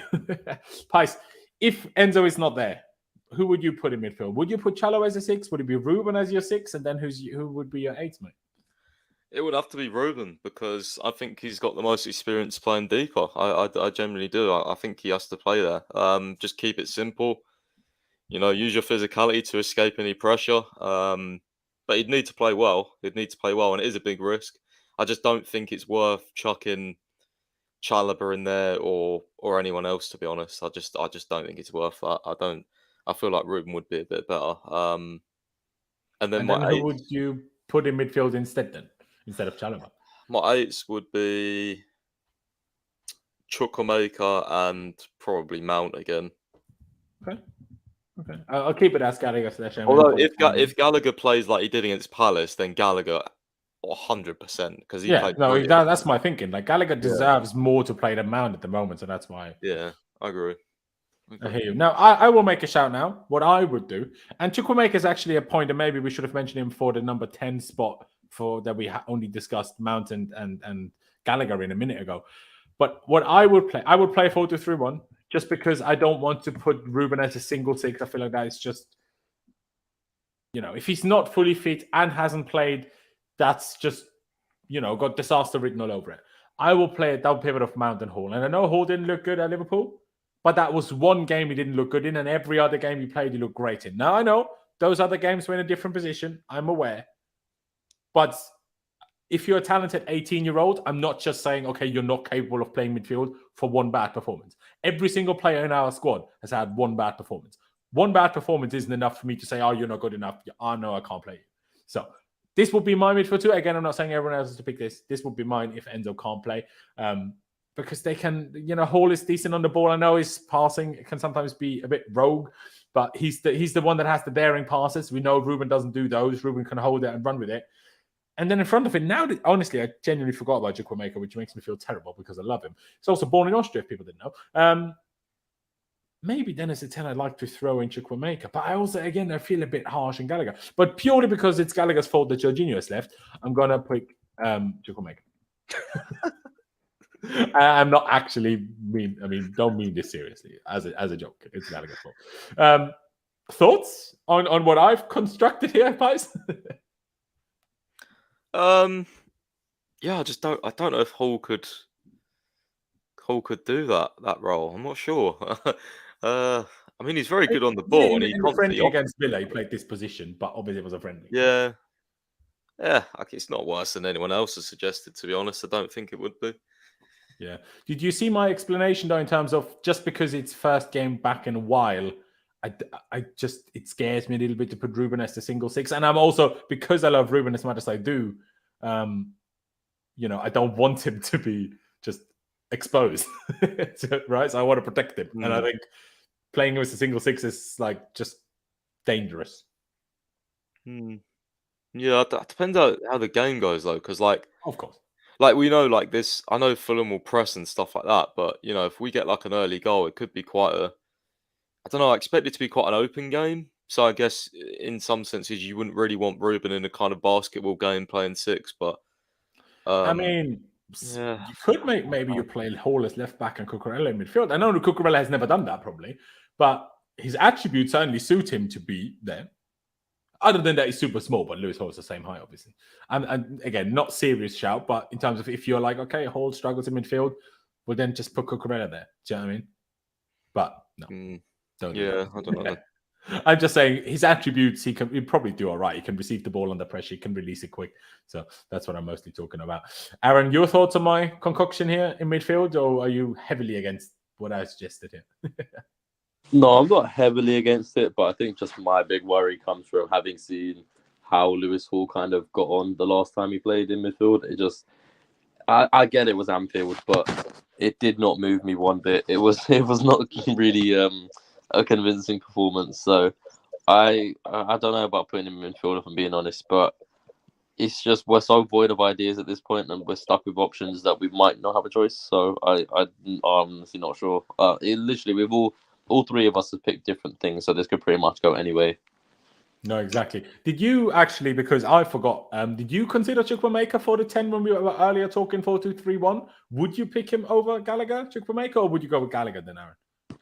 I didn't actually consider Chukwuemeka. I think I had this idea of Havertz in my head, and then I realised that would mean that the three in midfield sort of doesn't work because Havertz just wouldn't track back in the same way. But Chukwuemeka's a very good shout just because of his presence, his physicality, the fact that he's got an engine on him. He can go forward and back. It's not necessarily just he's going to be forward like Havertz. So it's not a bad option at all. But it's just there's so many different possibilities, and the lack of six just makes it so difficult to try and figure out sort of one midfield. Like my Chalobah shout sounded so stupid when I realised that Loftus-Cheek was available, but I just didn't consider it because of the fact that he can't play a full 90. He'll probably get about 50, and 60. I hear it as well, and he's played it before, like you say. And also, the only other thing I'd say is, well, I guess we still have Aspie, but if you don't want Reece James to play the whole thing, then you need to take Chalobah out of there again anyway. So, yeah. But for you, Gallagher over Chukwuemeka, yeah, because if someone picks Gallagher, I'm like, yeah, go for Gallagher. He deserves it, kind of. Yeah, he does deserve it. So based off of merit, you can't really say no. But I'm not moved by Gallagher when I see him. I would much. He should be in an Everton shirt right now as well, not a Chelsea one. So I mean, maybe we should do it like this. I know Gallagher isn't great there, and then put Chukwuemeka here. I guess, and obviously, like, be a fluid between a midfield three and a double. The only way that would work is if you change the shape and have Ruben sitting deeper, and then the other two left and right of him. That's the only way that could work. As one like this, one's here, one's that's literally the only way that would work. If it's two of them in the same line, so sort of next to each other, unless Gallagher's part of it, then it's a recipe for disaster. Okay. You know what, guys? I will try to come up with a poll for you guys as I ask Pice what he thinks of this one now, where I give you combinations of three, and you pick whichever combination of three you want. But obviously, I can only give you 4 options, so I might not be able to give you all of them, but I will try so you actually get involved in the channel. We still have over 400 people watching. Again, subscribe if you haven't already, and hit that like button. We massively appreciate it. But Pice, what about that one? And we both know Gallagher isn't ideal in a pivot. But he played it, I swear, against Palace. He was kind of a pivot, wasn't he? And he was our best player that day. Who? Gallagher. Oh, Christ, no, I'm not playing him anywhere near that. Not for me. Okay. So for you, rather, even like this, you wouldn't do it? Or would you then like it? No, it's all right like that. I just don't want him as the 6. Okay. Or like even just nothing with a pivot. If it's a free midfield free, like we've seen Gallagher in pivots, it's just disgusting. I just think it's fluid between the two, depending on who the 10 is. If Havertz is the 10, of course not. But if it's Gallagher or Mount or Chukwuemeka, because they can all play as 8s as well, it's going to be fluid regardless. And one 8 is always going to be more attacking than the other 8, are they not?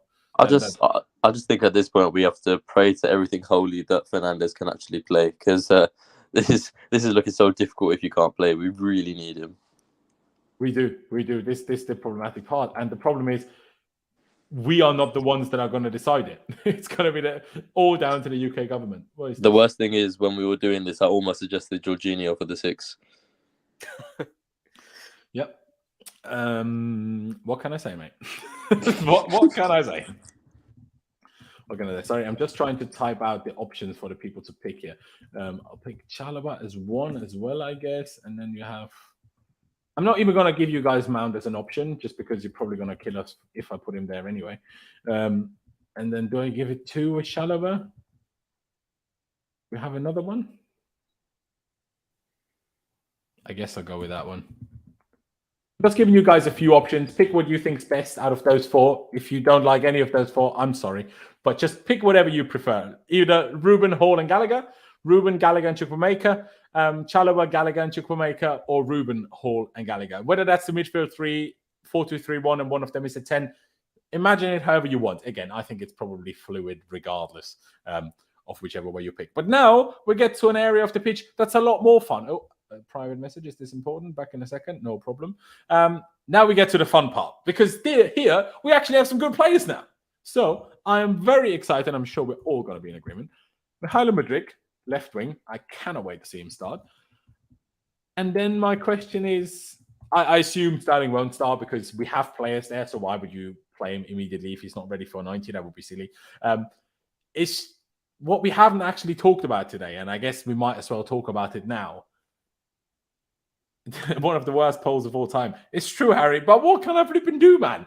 It's just someone give Enzo a flipping work permit. And no, Mark, I love you for being a member, but no, absolutely not. Hakim Ziyech, Pice. I know we obviously spoke about it when it all broke down at the time. There was even a story. The best story that I heard is that we initially apparently sent the wrong document to PSG. Then we actually sent the correct document, but without a signature. And then we sent the wrong document again, but with a signature. And then it was too late. So I don't know if that's true, but it's just ridiculous. Ziyech, did you post this picture that you put in the group chat of Ziyech smiling, Pies? You didn't, did you? No, but I can link it to you if you want. Yeah, link it so I can bring it up on screen just to, show it to people as well. Because people claim that I have an agenda against Ziyech. If anything, I want to give him a lot of props today. But yeah, I feel awful for him. Aaron, you just put it in a private chat, please, when you're back. I'm not even sure if you can hear me, but I assume you will do that anyway. But you got to feel awful for him, don't you, Pies? Yeah, I mean, it's just... Yeah, I mean, it's not good. Well, I mean, the only thing I would say is luckily we have a manager who has an emotional intelligence master's degree at the helm. So, I mean, yeah, I think... Graham Potter will probably hold some conversations with him. Yeah, it's one of those, and I think a good point was actually made by Fabrizio Romano in his live stream. It was like, don't expect, like, well, what do you expect when you come in so late, especially when Chelsea had so many other things coming on? So you had the whole fucking month to sign Ziyech, and you want ever since we got Mudryk in, Ziyech was right there. Yeah. Just take him. Do you know what I mean? Yeah, I mean, a weird one, but. PSG are furious. Apparently, Ziyech was furious, but I mean, he looked quite happy in training, so we never know. We'll see. Exactly. I feel like there's. I feel like there's like a. I don't know him personally, but I do feel like there's some sort of stigma around like Ziyech being this like arrogant, horrible guy. Yeah, like every time I see him in training videos, he's always smiling. He's always jumping around. Like on the pitch, there's been occasions where. Like after the Brighton goal he scored, he just didn't celebrate. Like I didn't like that, but he does. And even like when we score, sometimes he's kind of got that sort of swagger, that arrogant sort of like It's like Michael Olise, isn't it? Yeah. Like I just feel like that's kind of him. So like, don't judge a book by its cover. Like clearly he's this is a day after, hardly even a day, but a few hours really after he was supposedly fuming and sad and all that. He looks perfectly happy. So. Yeah, I don't know, man. I don't know really what to think. Like, whether to start him because, you wanted to make him feel happy. Is he in the right frame of mind? I don't know. Like, it's a difficult one. Yeah, I reckon if Potter came in the wherever they meet up, hotel, whatever, tomorrow morning, and tells them Ziyech you're starting, I think just that will put Ziyech in the right frame of mind. My only debate is if Madueke's looked really good in training, as much as I want to almost apologize to Ziyech as a club for this happening, because, once you finally got the move, he was apparently even willing to help out financially to make it happen. Not sure what that entails. Does that mean he was willing to take a wage cut, or was that whatever that was supposed to entail? You're going to PSG. You're not exactly going to flip and Bolton. So I'm not quite sure why you're supposedly helping financially. Again, it's PSG. They pay Messi and Neymar and Mbappe more than probably the entire Premier League earns in wages, quite frankly. As much as they all like to talk about how much the Premier League spends. Yeah, we spend it on buying players. PSG get all the players for free, or make, use illegal deals like the Neymar one when the Qataris transferred 222 million euros to Neymar, and Neymar bought himself out of his fucking release clause, so Qatar didn't do it and they didn't get struck with financial fair play issues. But they have a go at us, hold your horses. But if Madueke was so good if he was good in training, then just play him. But if he wasn't, Ziyech was our best player against Liverpool, was good against Palace. You could certainly argue that if he's now here, you definitely can warrant him starting again. Aaron, what's your perspective on this? And what's your perspective on the whole thing that happened with his debacle of trying to go to PSG? So on the whole debacle with PSG, I saw that I don't know whether this is correct or not. Pius would probably be the best man to confirm this or not. I think it was a case of the first time it was the wrong paperwork. The second time it was the right paperwork, but it wasn't signed. Then the third time it was an amended document that still wasn't signed. And then the fourth time is when they got all of it sent over correctly, but they said there was some server issues or some shit like that, which meant that it didn't reach them in time or whatever. But I do feel for Ziyech because going to PSG and playing with those types of players is an opportunity that not many people get. And he was already in Paris. He'd done the medical. He was in their offices and whatnot. So I do feel shit for him. But at the same time, I couldn't give a shit what PSG feel or think, because at the end of the day, you've come in for him at the 11th hour when we're literally going in for the Premier League record-breaking transfer. You know this because it's worldwide media coverage of this on all platforms. Like, they know Chelsea are heavy in on Enzo Fernandez. All the ownership is there. All of the board are there trying to get it done. And you're trying to secure a deal at the 11th hour when you had a whole month. So I'm not being funny, but if you really wanted a player that badly, you had 29. Well, not even 29. How many days are in January? 31. You had 30 days of January to get it done, and you choose to come in on the last day. Like that, it's very stupid. You could have got it done a lot earlier. We've been looking to get rid of him. Not get rid of him in a sense, but offload him. And you had the opportunity for a whole month. You didn't take it, and you chose the last moment, and it fucked up. So that's your own problem, not ours. And I've seen some people saying, "Oh, Chelsea done it on purpose. Chelsea done this." Whether they've done it on purpose or not, I don't give a shit. It's got nothing to do with me. He's still here. It's another body. It's another player that we can use. So ultimately, we got the man that we wanted from Portugal, and we've still kept him. So hasn't worked out too badly. But I feel like he does deserve a sort of, not like I don't want to say like a pity start and make him feel like he's a bit helpless like that. But I do think they kind of owe it to him to sort of rebuild that relationship a little bit, because no doubt he would have been really angry at not being able to leave, and he was performing really well before that anyway. So I feel like putting him in the starting lineup, giving him that bit of a boost and confidence, and saying, "Look, we still believe in you. We still trust in you. You're still a big part of our team now that you're still here." Giving him the opportunity to go out there, and if he stinks up the gaff, then you've got Madueke sat there on the bench. He does look like a really exciting player when you see his comps and sort of what he brings to the team. But just purely because of the Ziyech situation, I would say start him. But again, if he's not doing well, or if you can see he's not really with it, then you've got Madueke right there. So it's not that big of an issue. Okay. But yeah, I agree in terms of PSG could have just come in earlier. But hey, I'll see one positive. If once Enzo is the best midfielder in the world in a few years, PSG, with all their stupid money after Mbappe has gone to Real Madrid and Messi has retired and Neymar, has gone to see his sister, they won't, because they now don't want to deal with us anymore. they're not going to sign Enzo from us. So amazing. I'm a big fan. Pice, Aaron decided on Ziyech. Are you going to decide on Ziyech, or are you going to go for Mudryk, bro? I'm going to go for Mudryk. I want to see him start. I got that new signing, dopamine rush. I'm sorry. I understand your points, but no, I think those two, Mudryk and Mudryk on the wings, will give the team such a big boost for me personally. Especially if Enzo doesn't start, just having Mudryk as the new player as such. I know Badiashile is there if he starts, but I want to see Mudryk start for me personally. I'm slightly in agreement. I want to give it to Ziyech, but I'm also like, we have so much midfield trouble. We need to go with the players that are actually going to be here and not. Exactly. Like, realistically, the only reason why we're debating Ziyech is out of pity, like, if we're being honest. Well, unless Mudryk isn't that good, because I don't know.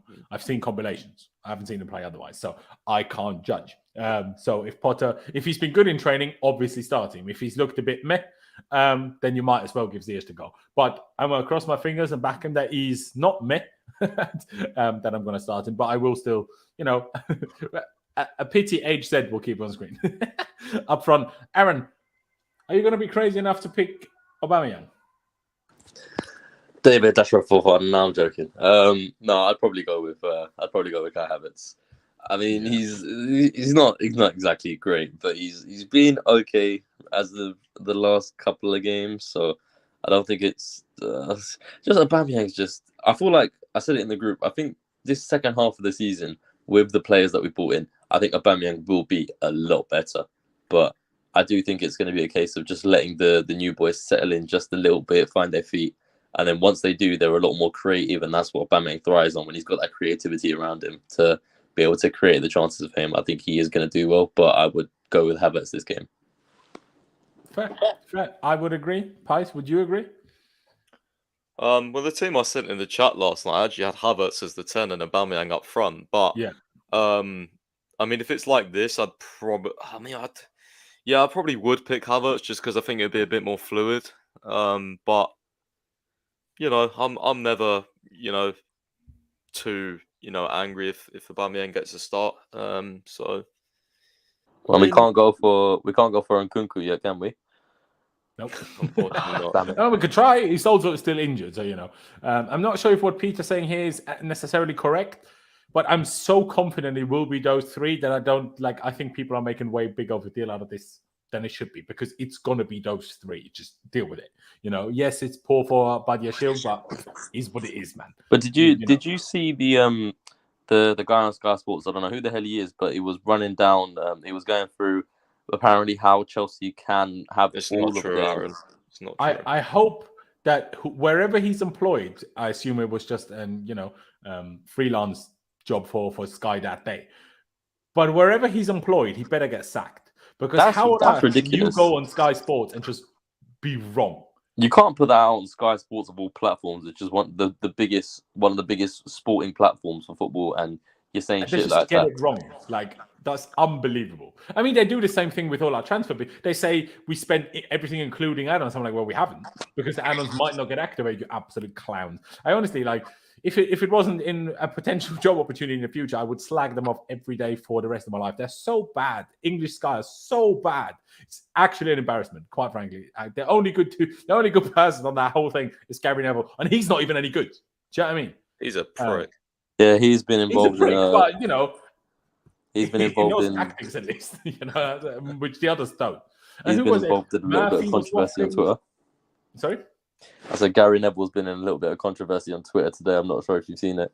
Over Greenwood, I assume. Yeah, all the stuff that he was liking is landed him in a little bit of hot water. I'll have to find the tweet at some point, but it was to do with Greenwood being released and that he's innocent, this, that, and the other. But everyone just started reposting underneath it. They started reposting all of the evidence pictures that the girl posted of her bruises and bloodied up nose and all that shit. Well, okay, I back Pice. He's a prick. Yeah, well, what else can I say? Who was the other wafflers that... Tony flipping Pulis was there. Oh, we're signing all these players. Where are all our academy players? Fucking hell. The worst one is I saw it on fucking... What was it? Was it TalkSport or Sky Sports. I think it was Danny Murphy. They said that it was on the back pages of the newspapers. They said that we massively overpaid for Enzo Fernandez. And Rob, RJP Journalism, he put underneath the comments a perfect point. Like, they called Danny Murphy like an ex, England-age like pundit or whatever. He played like 7 times for England. And RGP Journalism said, this is like exactly what's wrong with the media at the moment. Instead of like, why couldn't have they reached out to Hernan Crespo or someone who's actually Argentinian, who's actually, I think he's a coach and he played for Chelsea. Why couldn't they have asked Joe Cole? Why couldn't have they asked any other person who would have, like, maybe Joe Cole would have a bit of bias, but still, I think he's quite a, unbiased pundit from what I've heard. But like, why not reach out to a former Argentinian Chelsea player or someone actually Argentinian? Why are you asking Danny Murphy on Enzo Fernandez and what Chelsea is spending? Like, what the fuck? It's so wrong, man. It's at least ask someone that covered the World Cup, because they would have at least watched him there. Like, honestly, I actually think he was on there. Actually, yeah, I'm pretty sure he was one of the ones gassing him up. It's just, oh mate, honestly. But just be grateful that it wasn't someone from TalkSport like Jamie O'Hara or Gabby O'Connor. Oh mate, they're 10 times. But anyway, my God. But actually, just quickly, we're all in agreement with Havertz. I have one more conversation that I want after before we get to the score predictions. But for the time being, to get to the poll in the chat, Loftus-Cheek, Gallagher, and Chukwuemeka won. So I guess we're going to keep that on screen if Enzo doesn't play. If Enzo plays, obviously he starts anyway. But at the moment, we don't know whether he can. So I don't want to just give everyone too much hope and hype. But one last conversation I would like to have, and I will add and make a poll for this in a few seconds as well, once we've come to 4 picks, I guess. Because Jorginho has left now, he was obviously our main penalty taker. So I think we should have a tad of a conversation. Yes, Abhishek, sorry if I butchered it. Yes, we covered that. We're aware that they can't play 90 minutes.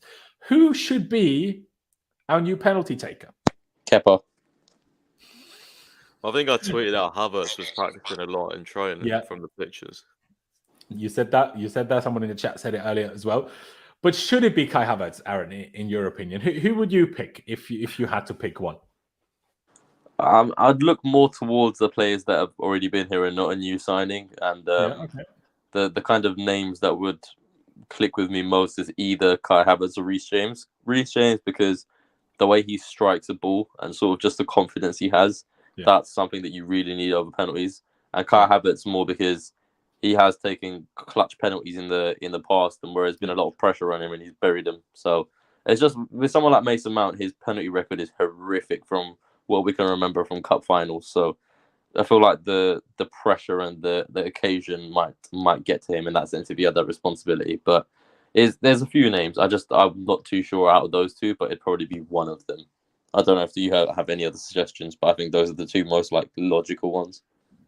I completely agree. I will make one more shout in there. I'm not sure who I'm going to pick as the 4th shout. But yeah, to me, Kai Havertz, for multiple different reasons. He's taken some clutch penalties. He does seem very cold when he needs to be cold in terms of, dealing with pressure, that type of thing. Also, getting those extra goals will help confidence. Getting those extra goals will help the narrative around him. If the numbers of goals go up, it will always look better. We will not be in a situation again where Jorginho is the top goal scorer if we give the penalties to a striker, even though he's not a real striker, but the guy that plays striker. Or Reece James, for the same reason as you. My only concern with Reece is he's not fit a lot, is he? So then we need to think of another one. But he could be more like a first choice when he's on the pitch. But if not, then Havertz deputizes and takes that responsibility. But obviously, another one would be Joao Felix. But again, it's just he's a lone player. He's not here permanently. So this is why I wouldn't pick Felix. If Felix was already permanent, I would potentially actually pick Felix, because in terms we can reassess that one in the summer. Him and James are the best too. But I'm not going to give a lone player the penalties, because just in case he doesn't stay, then we have to do the whole thing again. And I find that a bit silly. I do want to make a shout for Mykhailo Mudryk, though, because, again, I haven't seen him take a penalty. I'm not sure if he took penalties for Shakhtar, if I'm honest. But the guy, I've never seen anyone that looks more ice cold than Mudryk. So I feel like nothing's going to faze the dude, and he's going to smash the top corner every time. That's what he looks like. Again, I'm not sure if that's the reality, but that's what he looks like. So that's why I'm going to at least throw him in the conversation. And I know you said no new signings. Enzo can shoot and pass. We already had the number 5 taking penalties. Is Enzo a shout? No, the narrative around us twerking for Enzo and giving him penalty duties when he came in, that'd be too much. I feel like we've already done the most putting him in our bio and all that shit. What we did with Mudryk and all of that saga, and then him coming in and taking penalties as well. It will look like we're literally just on our knees for him at this point. He was our most expensive ever signing, though. And we've seen at the World Cup that he can take pens. So yeah, I feel like this pen thing is honestly pointless. I feel like if it's not, I almost feel like every team's number 9 striker takes the penalty. So I feel like we have it. But I think they should. I think Majority they should No, not really. At Liverpool is Salah. At City, it's Mahrez mostly. At United, it's Bruno Fernandes. Haaland takes City's now. True, he does now, to be fair. But was Mahrez on the pitch when Haaland took them? I don't know. I'm not 100% sure about that. It doesn't matter regardless. But I just feel like it's Bruno, obviously, since Ronaldo left. I feel like historically that is what tends to happen. Even for us, it was Lampard, Lampard took them. Gerrard took them for Liverpool. Is very much varies. Yeah. I don't think it's quite as straightforward as it's usually the striker, but it's more often than not. You're absolutely right. More often than not, it tends to be the striker. But my question now, before I put the poll to the chat, how about Reece James and Mudryk? I've put down there. Who shall I give people as the 4th option? Shall I put Mount? Shall I put Enzo? Price? Who shall I give them as the 4th option? Wait, what is this? Who's the options for penalties? Havertz, James, and Mudryk are my 3 that I've had down, and I'm putting a 4th option for the people to select in a poll. Who shall I put down as the 4th option? I'd probably say Felix because he took them for Atletico, and he's got a good record. But would you give it to Aloni, though? I would. Mate, everything that I've been reading, he won't be just here for loan, so I think Felix. That's true, but you never know. If all the reports are Atletico won't stand in the way, blah blah blah, but they can if they want to. Well, let's just say this. Last night, and I know, whatever you want to think about Matt Law, he said that he's heard Chelsea already they've already spoke to Atletico about the price. So, okay, yeah. Okay, fair enough. You know what? Hey, I asked you who to pick. You said Felix. I'm going to give you Felix. So, ladies and gentlemen, at the very top of the chat, please get involved. We still have 330 people watching. Pick your choice for Chelsea's next penalty taker between Kai Havertz, Reece James, Mikhailo Mudryk, and I guess Joao Felix. Who would be your choice, Pies? Who would you pick if you had to pick one? You know what? I feel like bloody Mason Mount's going to take them. I don't know why. I just feel like he'll get them. But my choice would probably be Havertz because he's delivered in the big pressure ones for us. So I'd probably choose Havertz. And Havertz is such a confidence player, and I feel like if he leads the line for the rest of this season, which I expect him to, then he's probably going to need that. So yeah, I'd choose Havertz probably. First, and where's Aubameyang in the mud? But yeah, I would probably agree if you put me down to it. It would be Aubameyang if he was on the pitch, but. Because he took them for years for Arsenal, but I don't think he's going to start. He missed quite a few as well, though. But that is misremembering because that is one way for him to stat pad and actually look half decent. Actually, exactly. We can't definitely give it to Mason Mount because he doesn't even have a good record, even though he hasn't taken a lot. So you're not getting it. He's good at shooting. We all probably agree that Mount's shoot technique is one of his best strengths, but seemingly he can't. Do you reckon there's a possibility that Potter lets them decide based on who's doing well in the match or what? No, they should do a whoever wins. I hope he doesn't. Maybe he lets them decide in terms of a vote in the dressing room and let the team. They should have some sort of competition or something. I used to do that. I used to take penalties for team bonding and that. You could do a competition. Last man standing penalties. Who misses the last one? I used to take penalties for years when I played football, and one season we wanted to change, or the coach because I was taking them for years. They said we're going to do a competition. Whoever wins the competition would be the new penalty taker, and I still won it, so I stayed on them. They should do that. Very good. I mean, someone in the chat said Sterling. I feel like he took a few for City, but I mean, City's flipping penalty record was never good. So on the basis of that, I would not pick Sterling. Sterling would just scare me that he'd sky them over. I'm not gonna lie. Sky them, trip in the run up. Yeah. Yeah. I'm joking. Now, I don't know. He just doesn't seem like the dude that under the big pressure is going to just slot it home. He's just going to try a Jorginho or Hazard, wait for the goalie, but not be that good at it. And the goalie. To be fair, he had a class pen to win the CHILWELL against us in 2019, but it's true. It's true. That was a long time ago. He was much better back then. So, people are asking, what was your position? What position did you play when you played football? Well, I mean, it's Sunday league, so don't I wasn't like I was a bit versatile, but I played on the left wing and also played in centre mid, so down the left side. Are you left or right foot? I'm right-footed. I liked cutting in, crossing, and shooting, that sort of thing. There you go. I thought you was going to play right back. I would call you next Gary Neville, but didn't play right back. So. No, I actually the last time I played, our manager thought he was like some tactical genius, and so we played like a 3-4-3, and he put me left wing back, and I did not like it at all, bro. Too much running, man. Too much running. This is what I'm talking about with putting Reece James in midfield. There's a little less running and sprinting to do that right back. Yeah, like fucking get back, and I just wanted to fucking go forward. Yeah, well, is what it is. It's like Ben Chilwell and Marcus Alonso all over again. But yeah, Aaron, if I forced you to pick one final one, is it Kai Havertz that you'd pick or Reece James potentially? If you put a gun to my head, I'd say Havertz. Yeah. It's also for the narrative, as much as I love when the media and every rival fan absolutely despises us, I feel like let's not give them potential for ammunition like we had when our top goal scorer was Jorginho. Let's not be Reece James, our top goal scorer from right back. That's what I would give to him. And now I back us to under Potter with these signings to not have this issue that our forwards don't outscore a penalty taker. But just in case, I'd probably pick Havertz. So far, we have 116 votes. Again, ladies and gentlemen, there's over 300 of you here. Pick your votes, but we're going to round it out in a second. So far, Kai Havertz is winning with 40%. To round it out, ladies and gentlemen, we didn't have a quiz today from Bertram because Bertram is busy. But I'm sure we will have it again very soon. What is this private message? Rui Costa spoke. What has he said? Rui Costa has spoke. Cry. He said everything was done to make sure this transfer did not take place. From the first day, we tried not to lose him. Enzo dismantled the will of not wanting to stay at our club, Benfica. Enzo didn't show any desire to stay. Everything was done to make sure it didn't happen. I'm very sad to have lost him, but I have a clear conscience that I did the best for Benfica.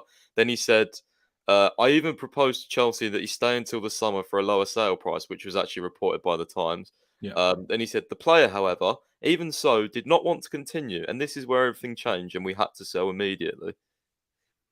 The only annoying thing about it is if it didn't take until deadline day, he would definitely be available tomorrow because we definitely have the work permit sorted then. Well, I flip and hope so anyway.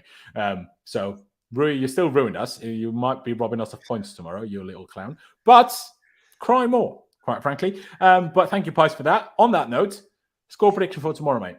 What you're backing. And if you want to, you can also give me two, one with and one without Enzo. With Enzo, Madueke, Mudryk, 3-0.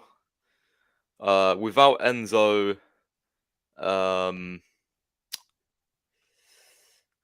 go 2-1 Chelsea. I still feel like we'll win. I feel like there's a good vibes around us at the moment, and I feel like this time we've had on the training pitch, I want to see us just go out, I want to see some things tomorrow, So yeah, I want to see some good play, good football, chances. Let's battle them. Sorry, Disman. Tweet you would tweet the striker to make a near post run when you were playing football. That is funny. I don't get it. Don't disrespect Pies from the wing play, bro. Pies didn't have to tweet anybody.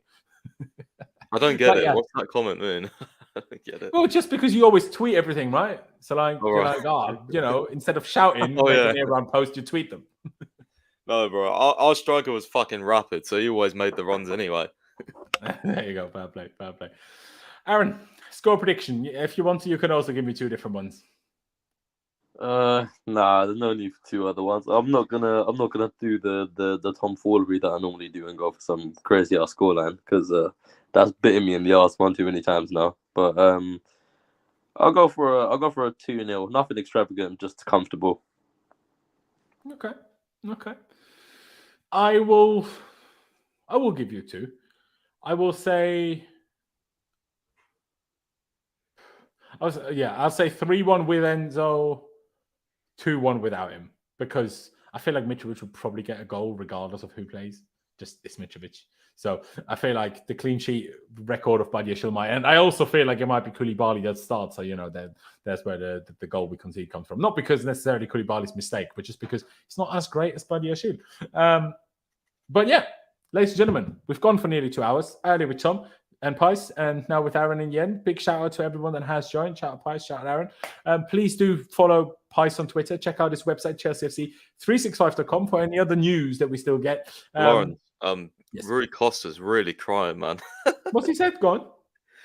He's saying he just seems pissed. He was like, a player who, even with the possibility of not using a Euro with the secure Chelsea contract, did not want to continue. He could never stay at Benfica. This player could no longer enter the locker room of our club. And then he said, I'd hope that Enzo would want to fight for the championship. When I realised that he didn't, I also never wanted him to wear the Benfica shirt ever again.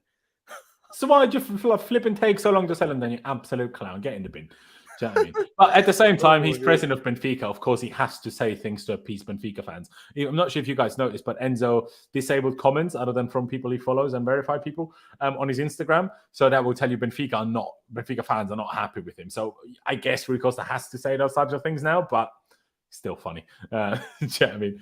But yeah, ladies and gentlemen, again, Pice's website, ChelseaFC365. Follow him on Twitter for probably finding out whether Enzo is available tomorrow. Once he knows, you will know. So follow him. Check out Aaron. He doesn't actually use Twitter, but just, check him out if you see him on the street. Say hello. You don't know what he looks like. Although you were on with camera at some point, so, But yeah, ladies and gentlemen, hey, still 300 people of you here. Appreciate it very, very much. Subscribe if you haven't already. Every new subscriber counts. We're on the road to 20,000 subscribers, so I'd massively appreciate it if you would. And if you could, hit the like button on your way out. Just one click of a button that doesn't cost you any money or any time. But yeah, thank you guys for watching. Up to Chelsea, up and onwards. Let's hope for Enzo, and let's hope for a win. And we'll see you next time.